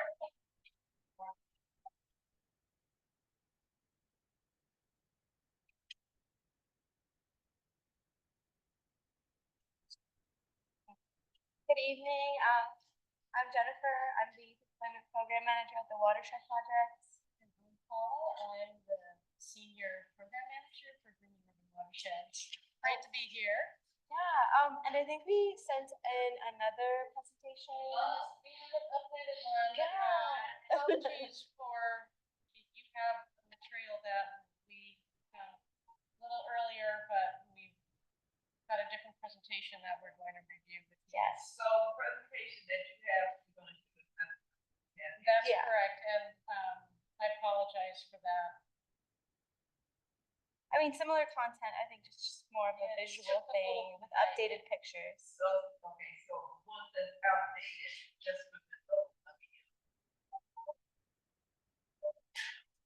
because you are back also, I'm sorry? you are coming back. Yes, okay, yeah, we can move forward. So basically, we wanted to provide an update on the Hope Gardens project. We began this project in 2019, and it is ending this year. This is last year that we installed Hope Gardens in North Richmond. In total, we have planted 30 gardens. We have engaged 210 volunteers over the course of 6 years through our annual volunteer planting days and maintenance days. We have served above 50 residents through these gardens because there are multiple residents at each of these homes that we've submitted. I really enjoyed this picture. It's a couple who received a garden and is really taking ownership and pride in their garden, and they've also received trees from us, so they're just residents who are really interested in this kind of work. The purpose of this project has been to instill a sense of pride in people's walks, improve curb appeal, create more ownership, a greater sense of ownership within residents, enhance walkability, and create habitat for pollinators so that we can have healthier ecosystems in North Richmond. I already explained this, the project overview. Here is a map of 26 of the gardens that we planted in North Richmond. A lot of them are concentrated along Sanford Avenue. If you take a look, you can walk down there and see some of them that were planted this year. And if I do say so myself, they seem to be in great condition. We can move to the next slide. I think you better speak a little louder. I think you have a problem. I think. Oh, okay. Okay, yeah. Some highlights from the past 6 years. Last month, Paula and I did a survey of all of the gardens that we've planted over the past 6 years. And here are some of the pictures. As you can see, they look very beautiful. They're more walkable. When you pass by some of the streets that have a lot of weeds, it just becomes more difficult to walk.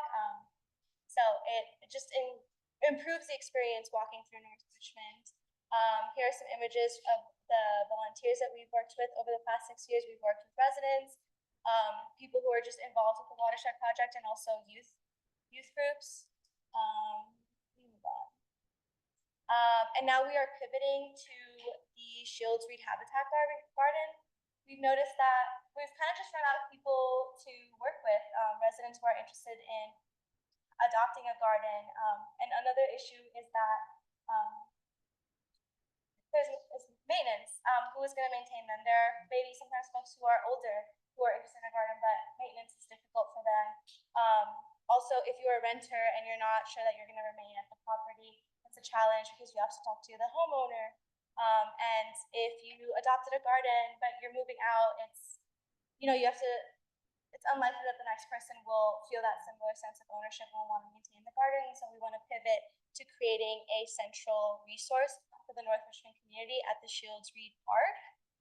This is to be planted in the fall of 2025, and we intend to collaborate with Verde Elementary School's after-school program to create to host like regular work days, but also environmental education work days for the youth at these schools. And this is a portion of the planting plan for the Shields Reed Garden, and that is a rough idea of what that garden is going to look like. Move on to the next slide. Yeah, so the plan for the Hope Gardens starts in 2025. In 2024, this year, we planted more garden, and we've been meeting with residents who adopted the gardens to go over maintenance. Moving forward, we'll continue to survey the gardens and see who needs more maintenance, and then we'll also be hosting annual maintenance days.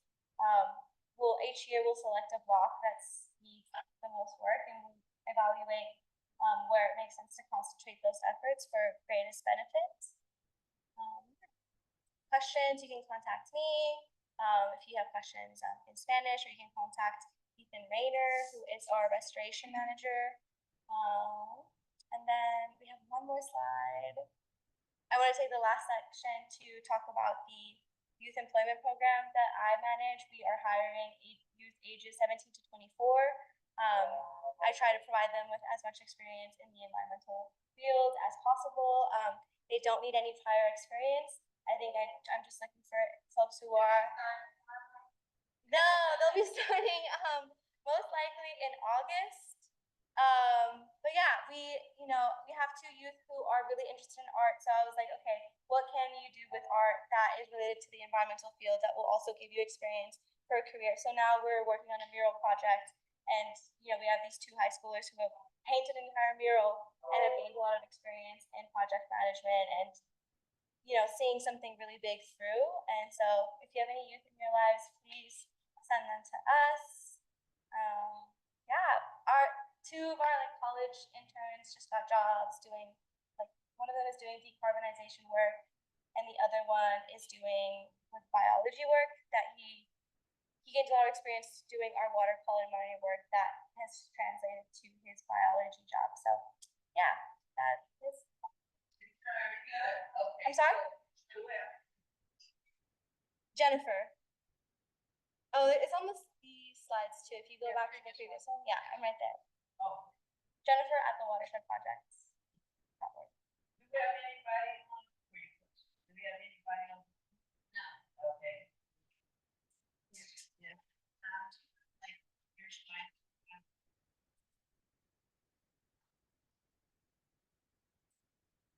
No, I'm making a larger map, a more detailed map, and that we can upload soon, and that will be up eventually.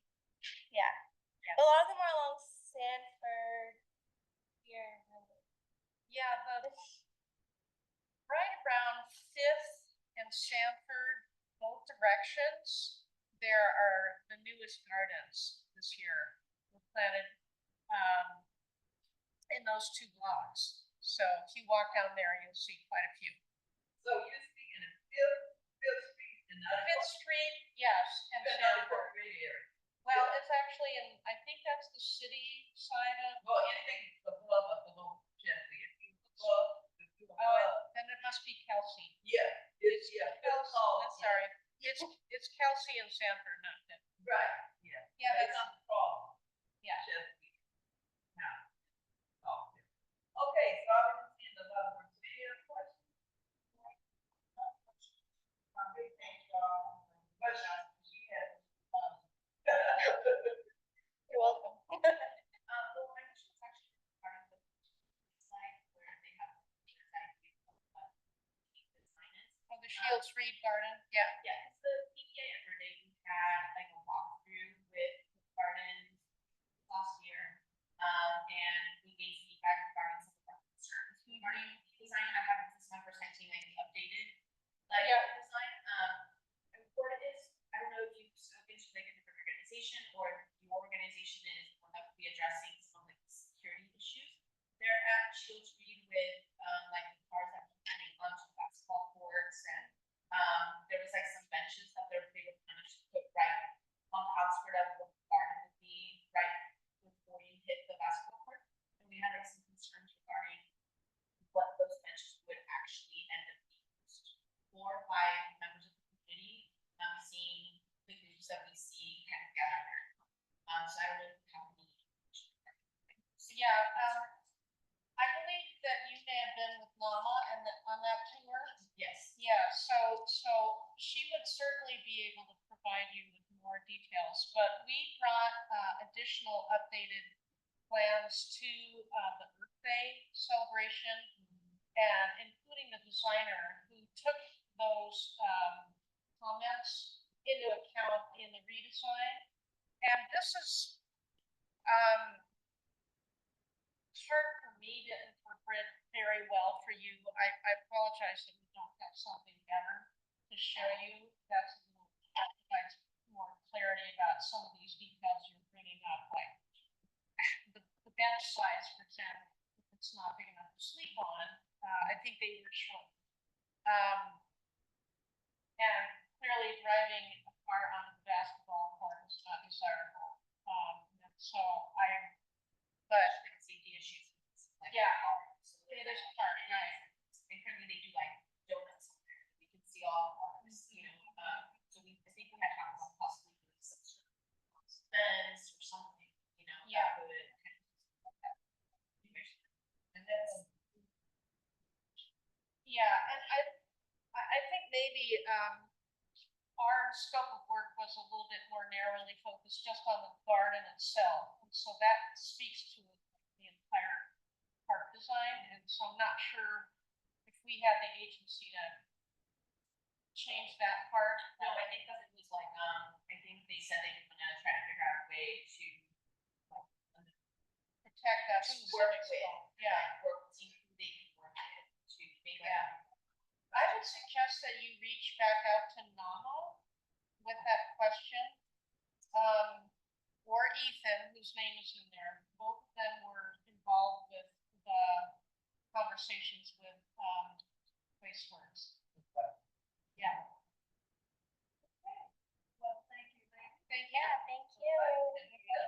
Thank you. Very good. Okay, so I see for the presentation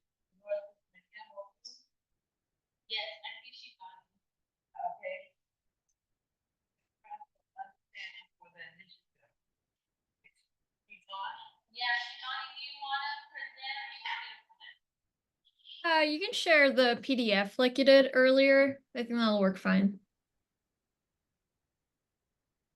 The agenda packet.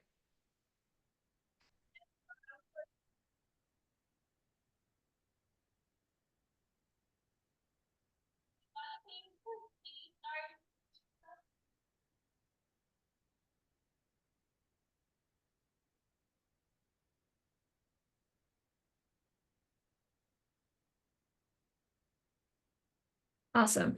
So good afternoon, everyone. I am Shivani Rana de Graaf, and I serve as the project coordinator for the new North Richmond MOU, which will be executed later this month. Thank you so much for having me. I'm excited to share a brief overview and like a history for this MOU, and we've been developing it for the past year or so.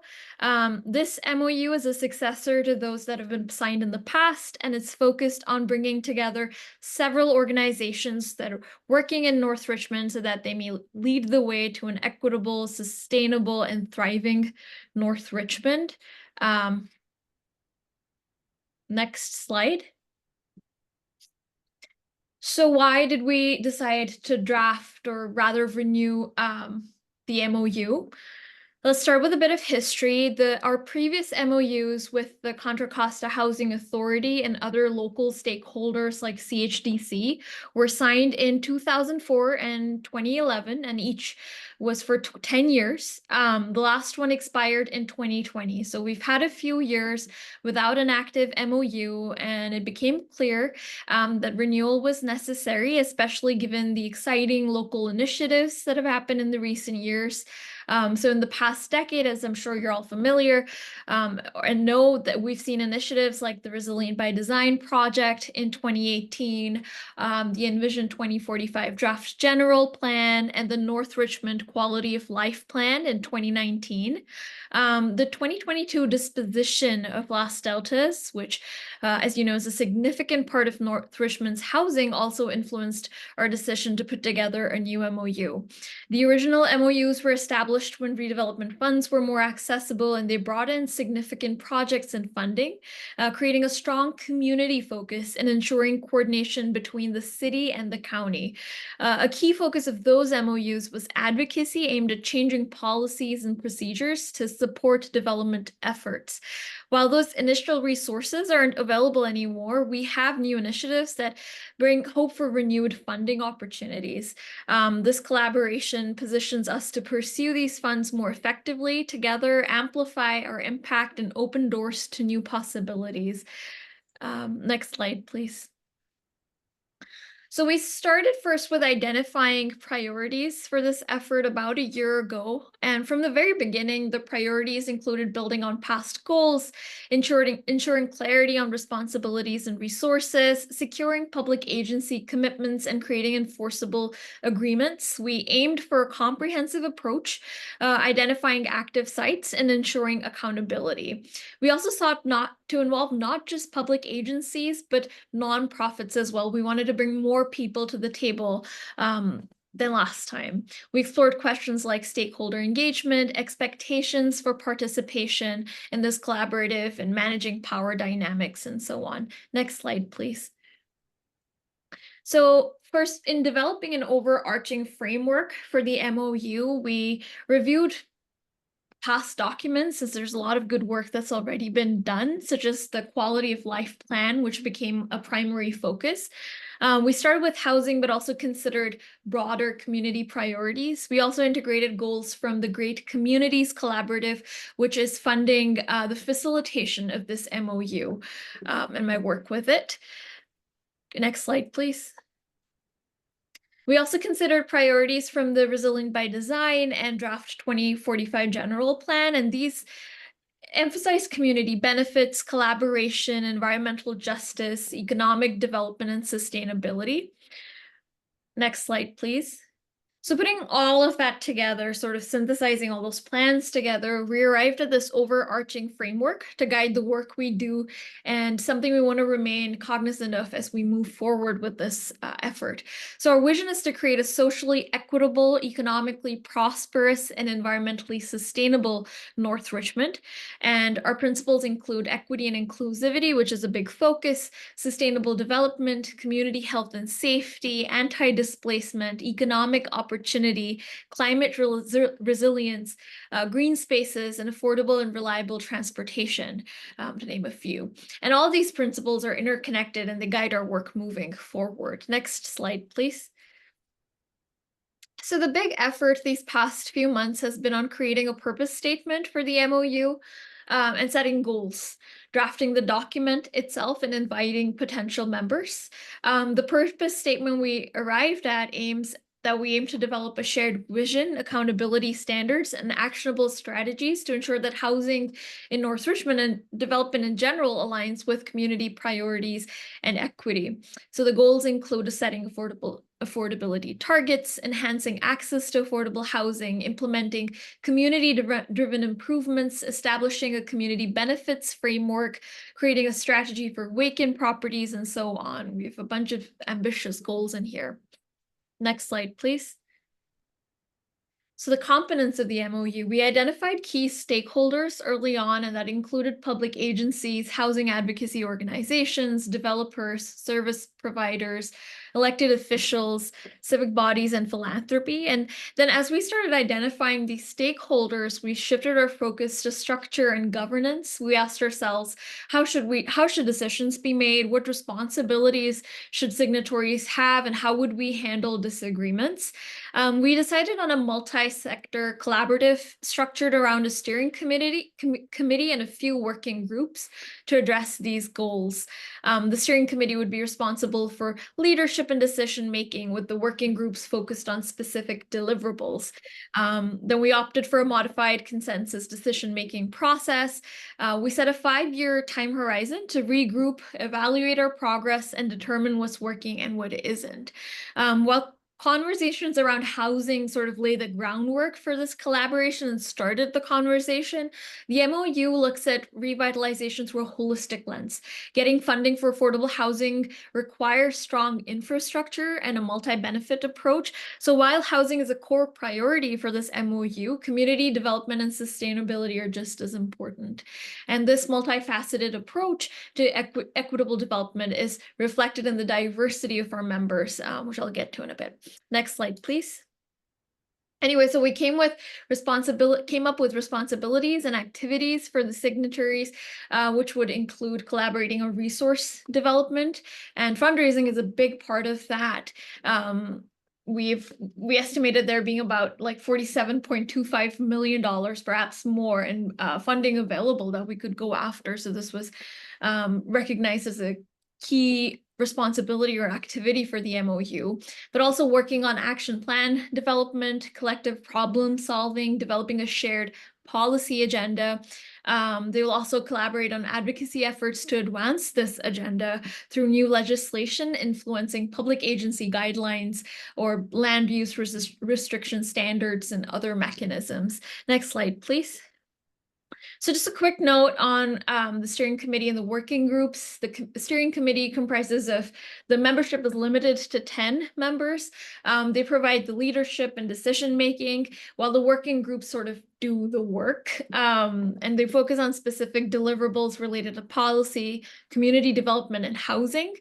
Next slide, please. And then the criteria for the steering committee. We decided that the members must be rooted in, actively working in, and committed to North Richmond with completed projects or year-round programming in North Richmond. They should have long-term commitments and meet specific criteria related to housing and community development work in North Richmond. We've already been holding meetings with potential signatories and working with them to finalize and execute this MOU. This includes the committee, that is the North Richmond municipal, so this includes folks from the Municipal Advisory Committee present with us, the Contra Costa Housing Authority, Supervisor Joy's office, CHDC, Richmond Land, Urban Tilth, the Watershed Project that you heard from earlier, and the City of Richmond, to name a few. Besides working on the MOU document itself, we've also started putting together, going after funding, putting together a project pipeline and funding inventory, and also setting up working groups to get the ball rolling on achieving these goals that I mentioned earlier. Similarly, working group members are expected to be committed to the development of North Richmond and have expertise on the specific deliverables expected of each working group. So this is where we're at presently. Next slide, please. And since we're in the synthesis phase of the MOU, we thought it would be great to get feedback on the MOU itself, how we're structuring it, if there's things that that we might have missed that we should include.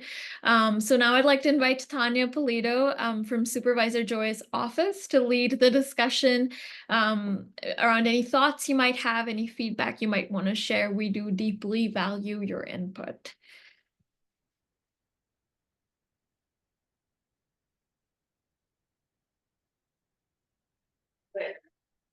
Beverly. I see the emphasis on housing, but with housing, you need schools. Yeah.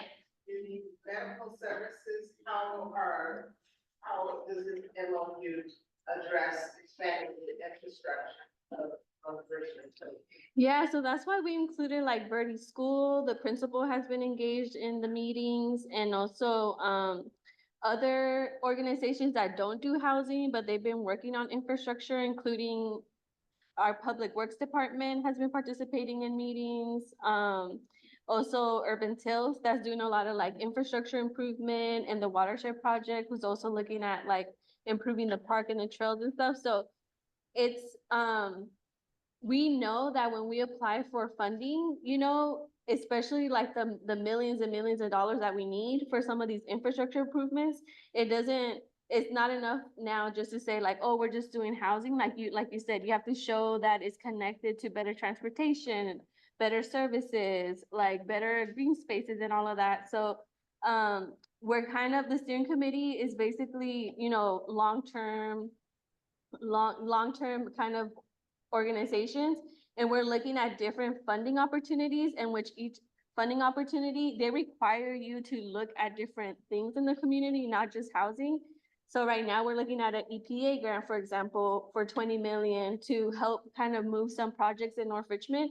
And they're asking about like, how are you going to lower the carbon? How are you going to improve transportation? How are you going to make streets more walkable, more greener? And it's going to allow us to use some of that money for the resiliency center, maybe some of that money for housing. So we are kind of like seeking funding that requires us to be like cross departments, cross different sectors. And so that's the way that we're kind of bringing all of these things together. I think one of the things that is exciting the group the most is that, we have the support from the county and the backing from the county and the city in like applying for big grants, basically, because we have all these beautiful visions and goals, right, that are laid out in the quality of life plan, the resilient by design, and Vision 2040. Like, we know we're in a housing crisis. We know that Las Deltas is estimated to cost somewhere around 200 million, to develop the 11 acres and stuff. So we're like kind of like actively looking at really big grants and opportunities, and kind of using a collective approach to like, okay, we're stronger together. So like, let's band together and create like a North Richmond collective that can then be more successful at applying to these like really big grants to kind of see these projects happen. Last question, I know you talked about the Yeah. What about the residents? Are these residents as a part of this MOU, residential advisory or approved residents? Yeah, we are including right now, as of now, just the MAC and the Shields Re. Like, we've been reached out to them and like want representation from both. I know Princess is a part of it, Dawn's a part of it. We reached out to Annie and Marina, so we definitely want to have representatives. And I think what we are hoping is that in the working groups, we have more resident representation, especially because there's a lot of interest in like what you're saying, like, we don't want to leave residents in the dark, right? As we're like doing and planning all these big things, or, you know, a lot of the projects are already very public, right? Like Urban Tilt, the watershed, like all of them come to the MAC already and present on these projects.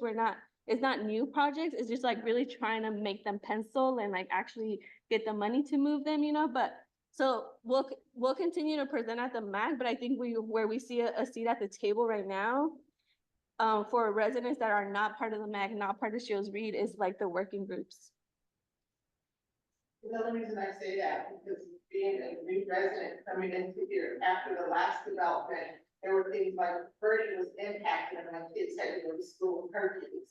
They put up the game boxes instead of individual mailboxes, but there's no homeowners association to take care of those game boxes. Yeah. So when they get knocked over, residents have to go down to whatever that street is to pick up their mail. The parking, that's a fire lane, is not being enforced now. There's cars everywhere. And there's just not enough parking in the community, and I think it's very important to have people that live in the community have say up front versus when they're running and buying a house and seeing something shiny and new, excited. I know when it comes to like the big housing development, like the Las Deltas 11 acres that are left to develop.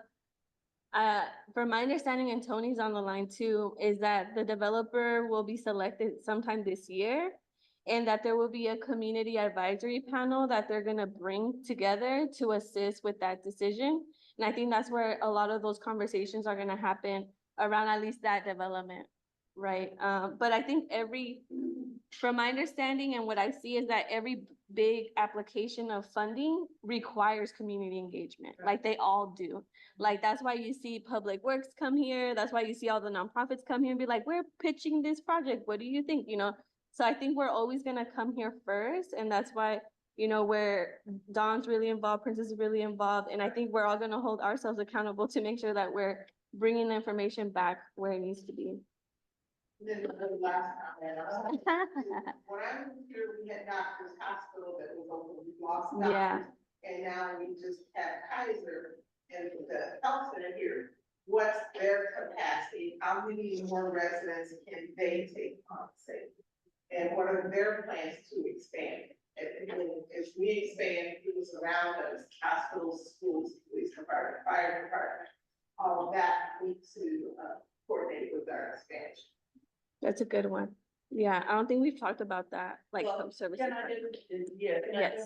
This is the 10-year, this started back in 2000. Oh, yeah. So we have had a lot of. 20.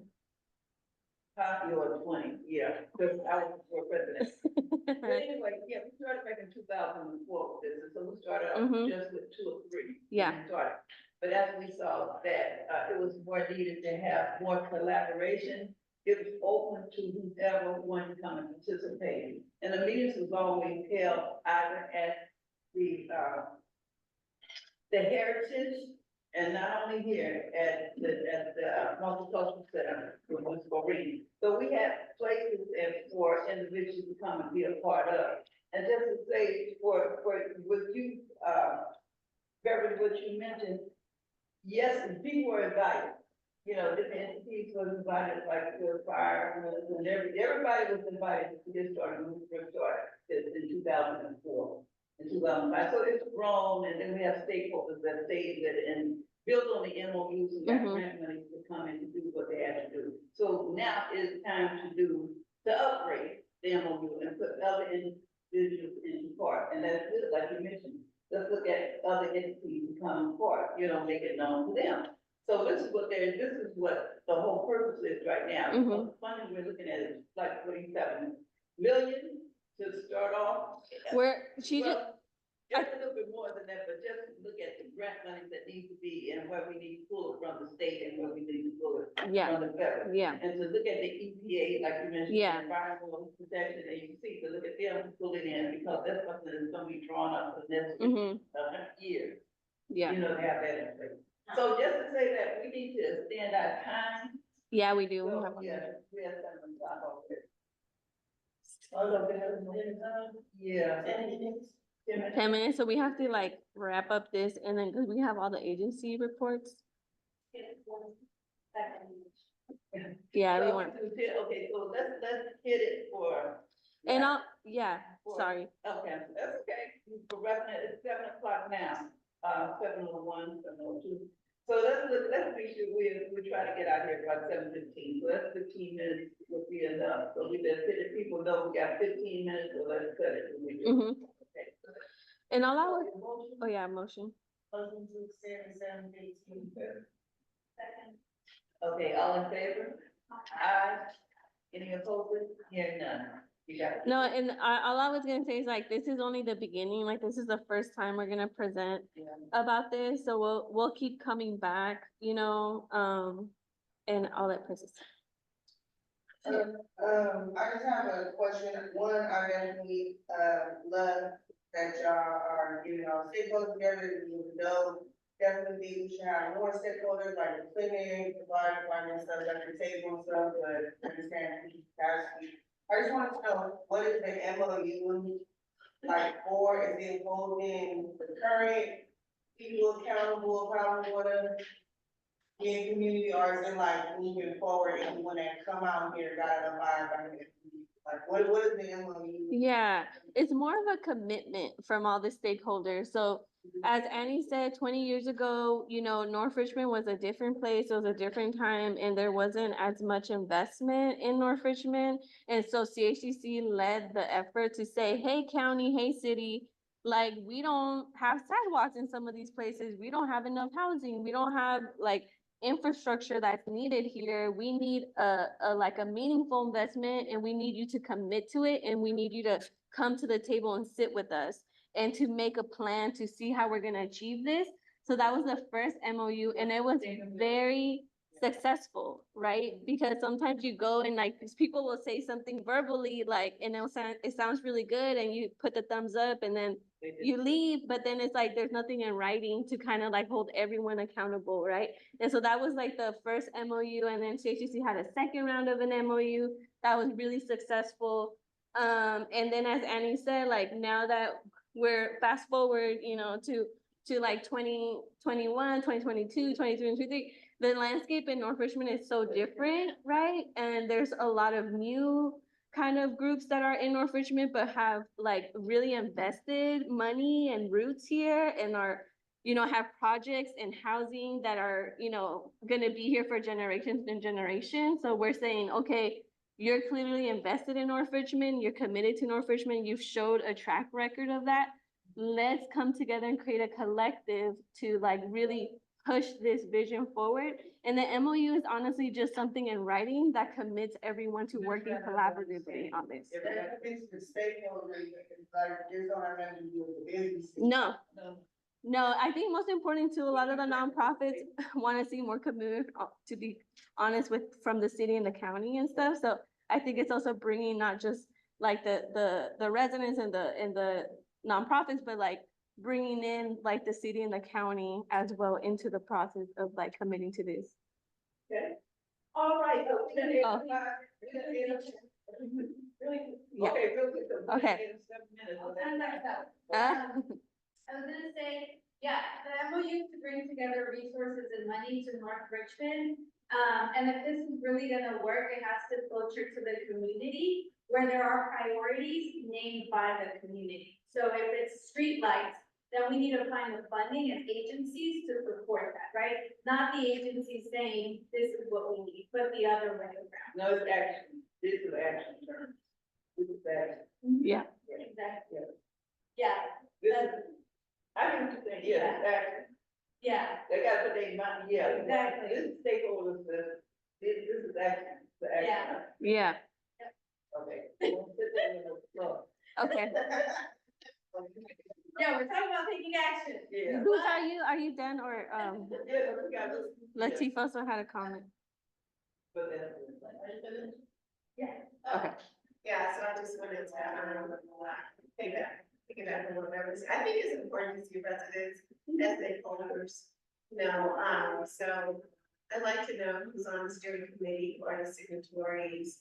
And yeah, and I think, you know, this should be offered an opportunity to participate, not produce it. But, you know, sometimes I think it's just backwards, because the conversation we've been meeting over these several months. But, you know, this is the first time we've as far as like the new.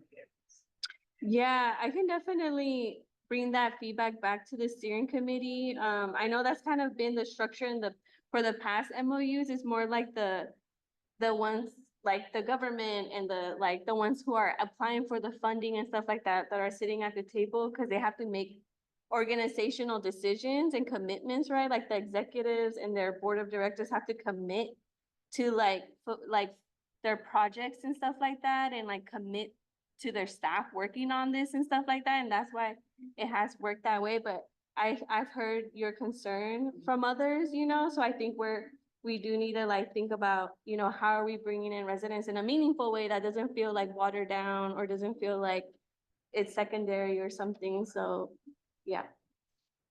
Okay, so with that, due to our time constraint, if anyone has any other comments that they would like to share and have to be a part of this, survey to bring back to the stakeholders and be a part of this, let's put it in the chat, or if you can drop a note and hand it off to, Tanya, it'd be appreciated, okay?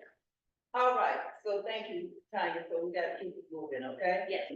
All right, so we're down to our agency and program reports, so let's start off with the City of Richmond Community Service Department. Is anybody on Zoom or Zoom? Okay. No, I'm thinking. Okay, very good. Keep it with the shield reading, everybody. Well, just real quickly, we did have a meeting. Is Marina on? Is Ms. Brown on? Marina? Okay, so being one of the vice chair. We did have a meeting, this past Tuesday, and the discussion was looking at the remodeling of Little Creek, and one of the key things we talked about was the turf. As you know, turf do release bio microplastics when you wash them down. They get them in the system, it gets them in the body. One of the things we had a full discussion on that. Okay. The other thing is that we'll keep everybody abreast, and for you all to still come out, we are having an in-person meeting monthly on the fourth Tuesday of the month at the Shield Community Center. Okay. All right, I'm done. Next will be community housing, housing authority. Housing authority. Is he there? Okay, we won't wait to review going. He can come back on with us. Supervisor Joyce, off with Tanya. Yeah. Okay, so we'll come back to her. Community housing development. Okay. So I'll try to be real quick. Okay. All right, so, just to report on CHDC, we have our resource center located at 1540 Fred Jackson Way. Annette runs that department. She does a great job. Last month, she had 342 visitors through the resource center, so she continues to grow that business. We're still looking to get some programs in there, try to get the funding to get programs in there for youth and things like that. So, yeah, that's doing great.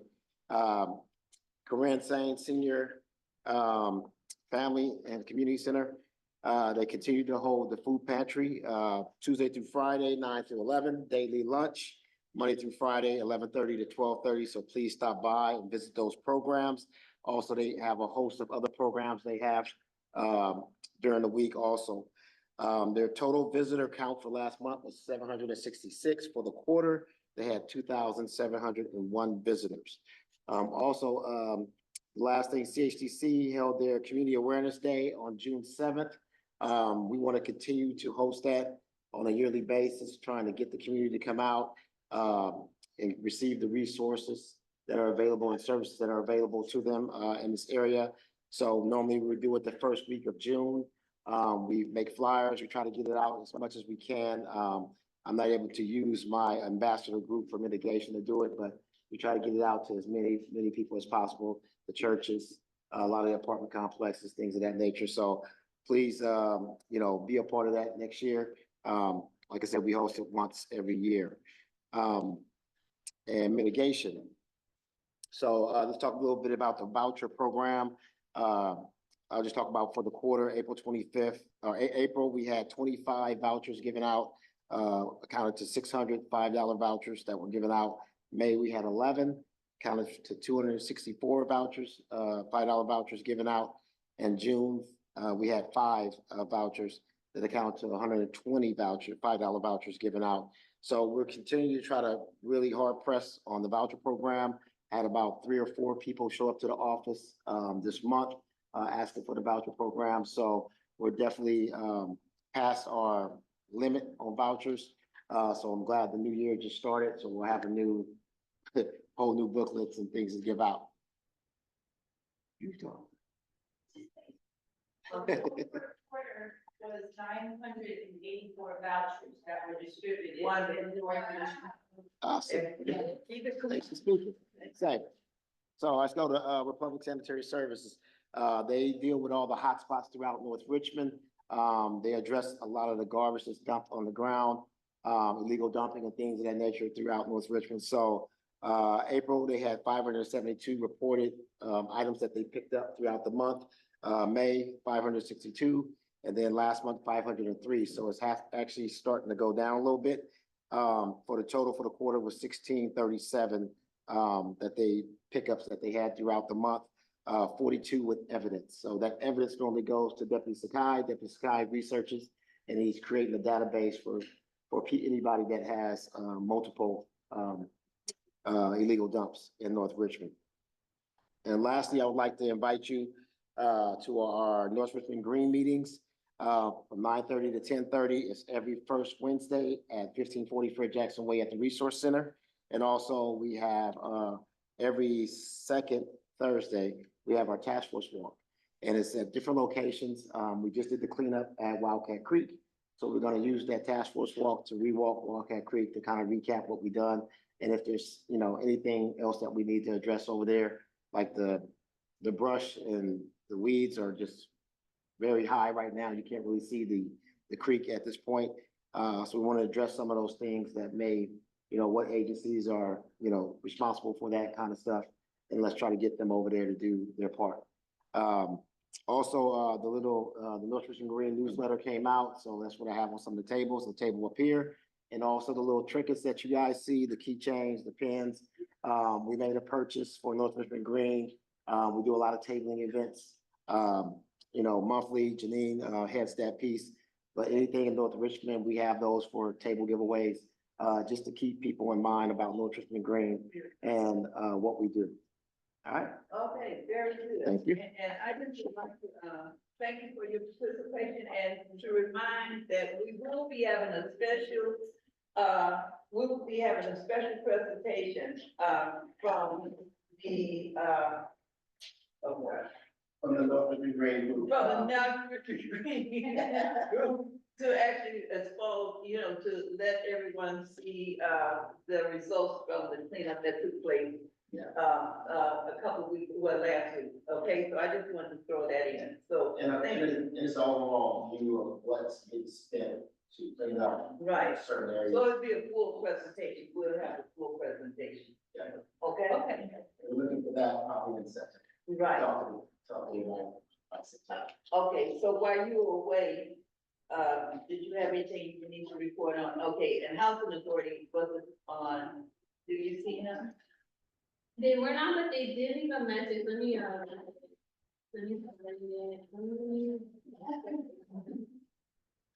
So the Housing Authority had one message on the chat. So they extended their wait list application to July 18th. So they have a couple of apartments and units that are for seniors and family in Antioch, in San Pablo, in Richmond. And so the wait list has been extended to July 18th.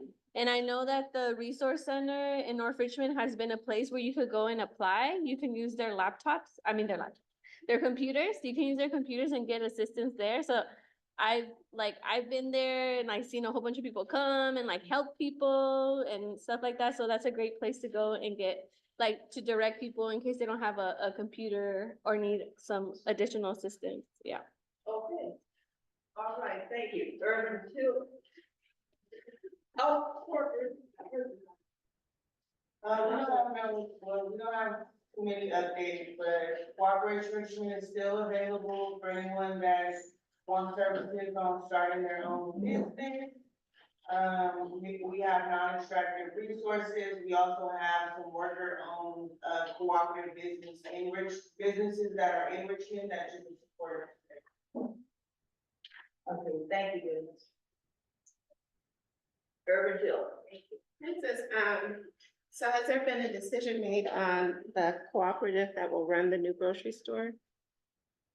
So we have applied, we're one of the applicants, EHBC put out an RFP for the North Richmond grocery store, and we, Cooperation Richmond as a cooperative incubator, applied Okay, to help kind of develop and launch that space. okay. So when will you know if you got it? Do you know like the deadline when, did you get it? Okay. Waiting on them to contact us. Okay, okay. All right, so at the North Richmond Farm, it's the summer, we just started our summer youth apprenticeship program.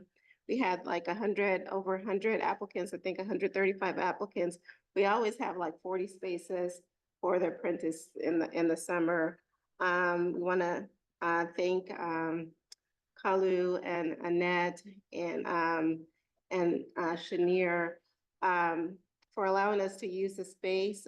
We use the Resource Center today for the new group that we have, and tomorrow we're using the Health Center for the group, and their space should be available on the farm next week, but we just appreciate that. So the new group is there. They're going to be learning film, and they're going to be interviewing some of our seniors. And so on the farm, we're going to have a history walk. And so on the history walk, it's going to be 4 categories: social justice, migration. We have a category for women, and there's also going to be agricultural. So we have different sections. So we're excited about them being able to interview our seniors. And it's a multi-year project. So this is the first rollout. Let's see, on the farm, the greenhouse, the farm facilities are being built right now. The next phase, some of the community things will be built, but this month we should see the greenhouse completed. The history walk and outdoor classroom construction continues. And yeah, so we're looking forward, getting like the welcome sign will have like 7 to 8 different languages. Difficulties getting PG to turn on power. We've had like a little, just a delay there. We are applying for EPA Community Change Grant for the main barn and the Community Resiliency Center. And the main barn and the community center, that's the phase 3, the next phase. But you all should be able to come in October, around October, to see the completion of phase 2. So that's what we have. Okay, well, thank you. I know we went about 4 minutes over, but thank you for that very good information. So I'd like to thank everybody for coming out tonight. Thank you for being SOS. We'll have you all to speak probably come at our next meeting, and give out a report. We run out of time, so we'll see everybody. Happy 4th of July, and our next meeting will be August the 6th at 5 o'clock here at the Corrine Lane Center. Okay, so thank you so very much and good night. Thank you.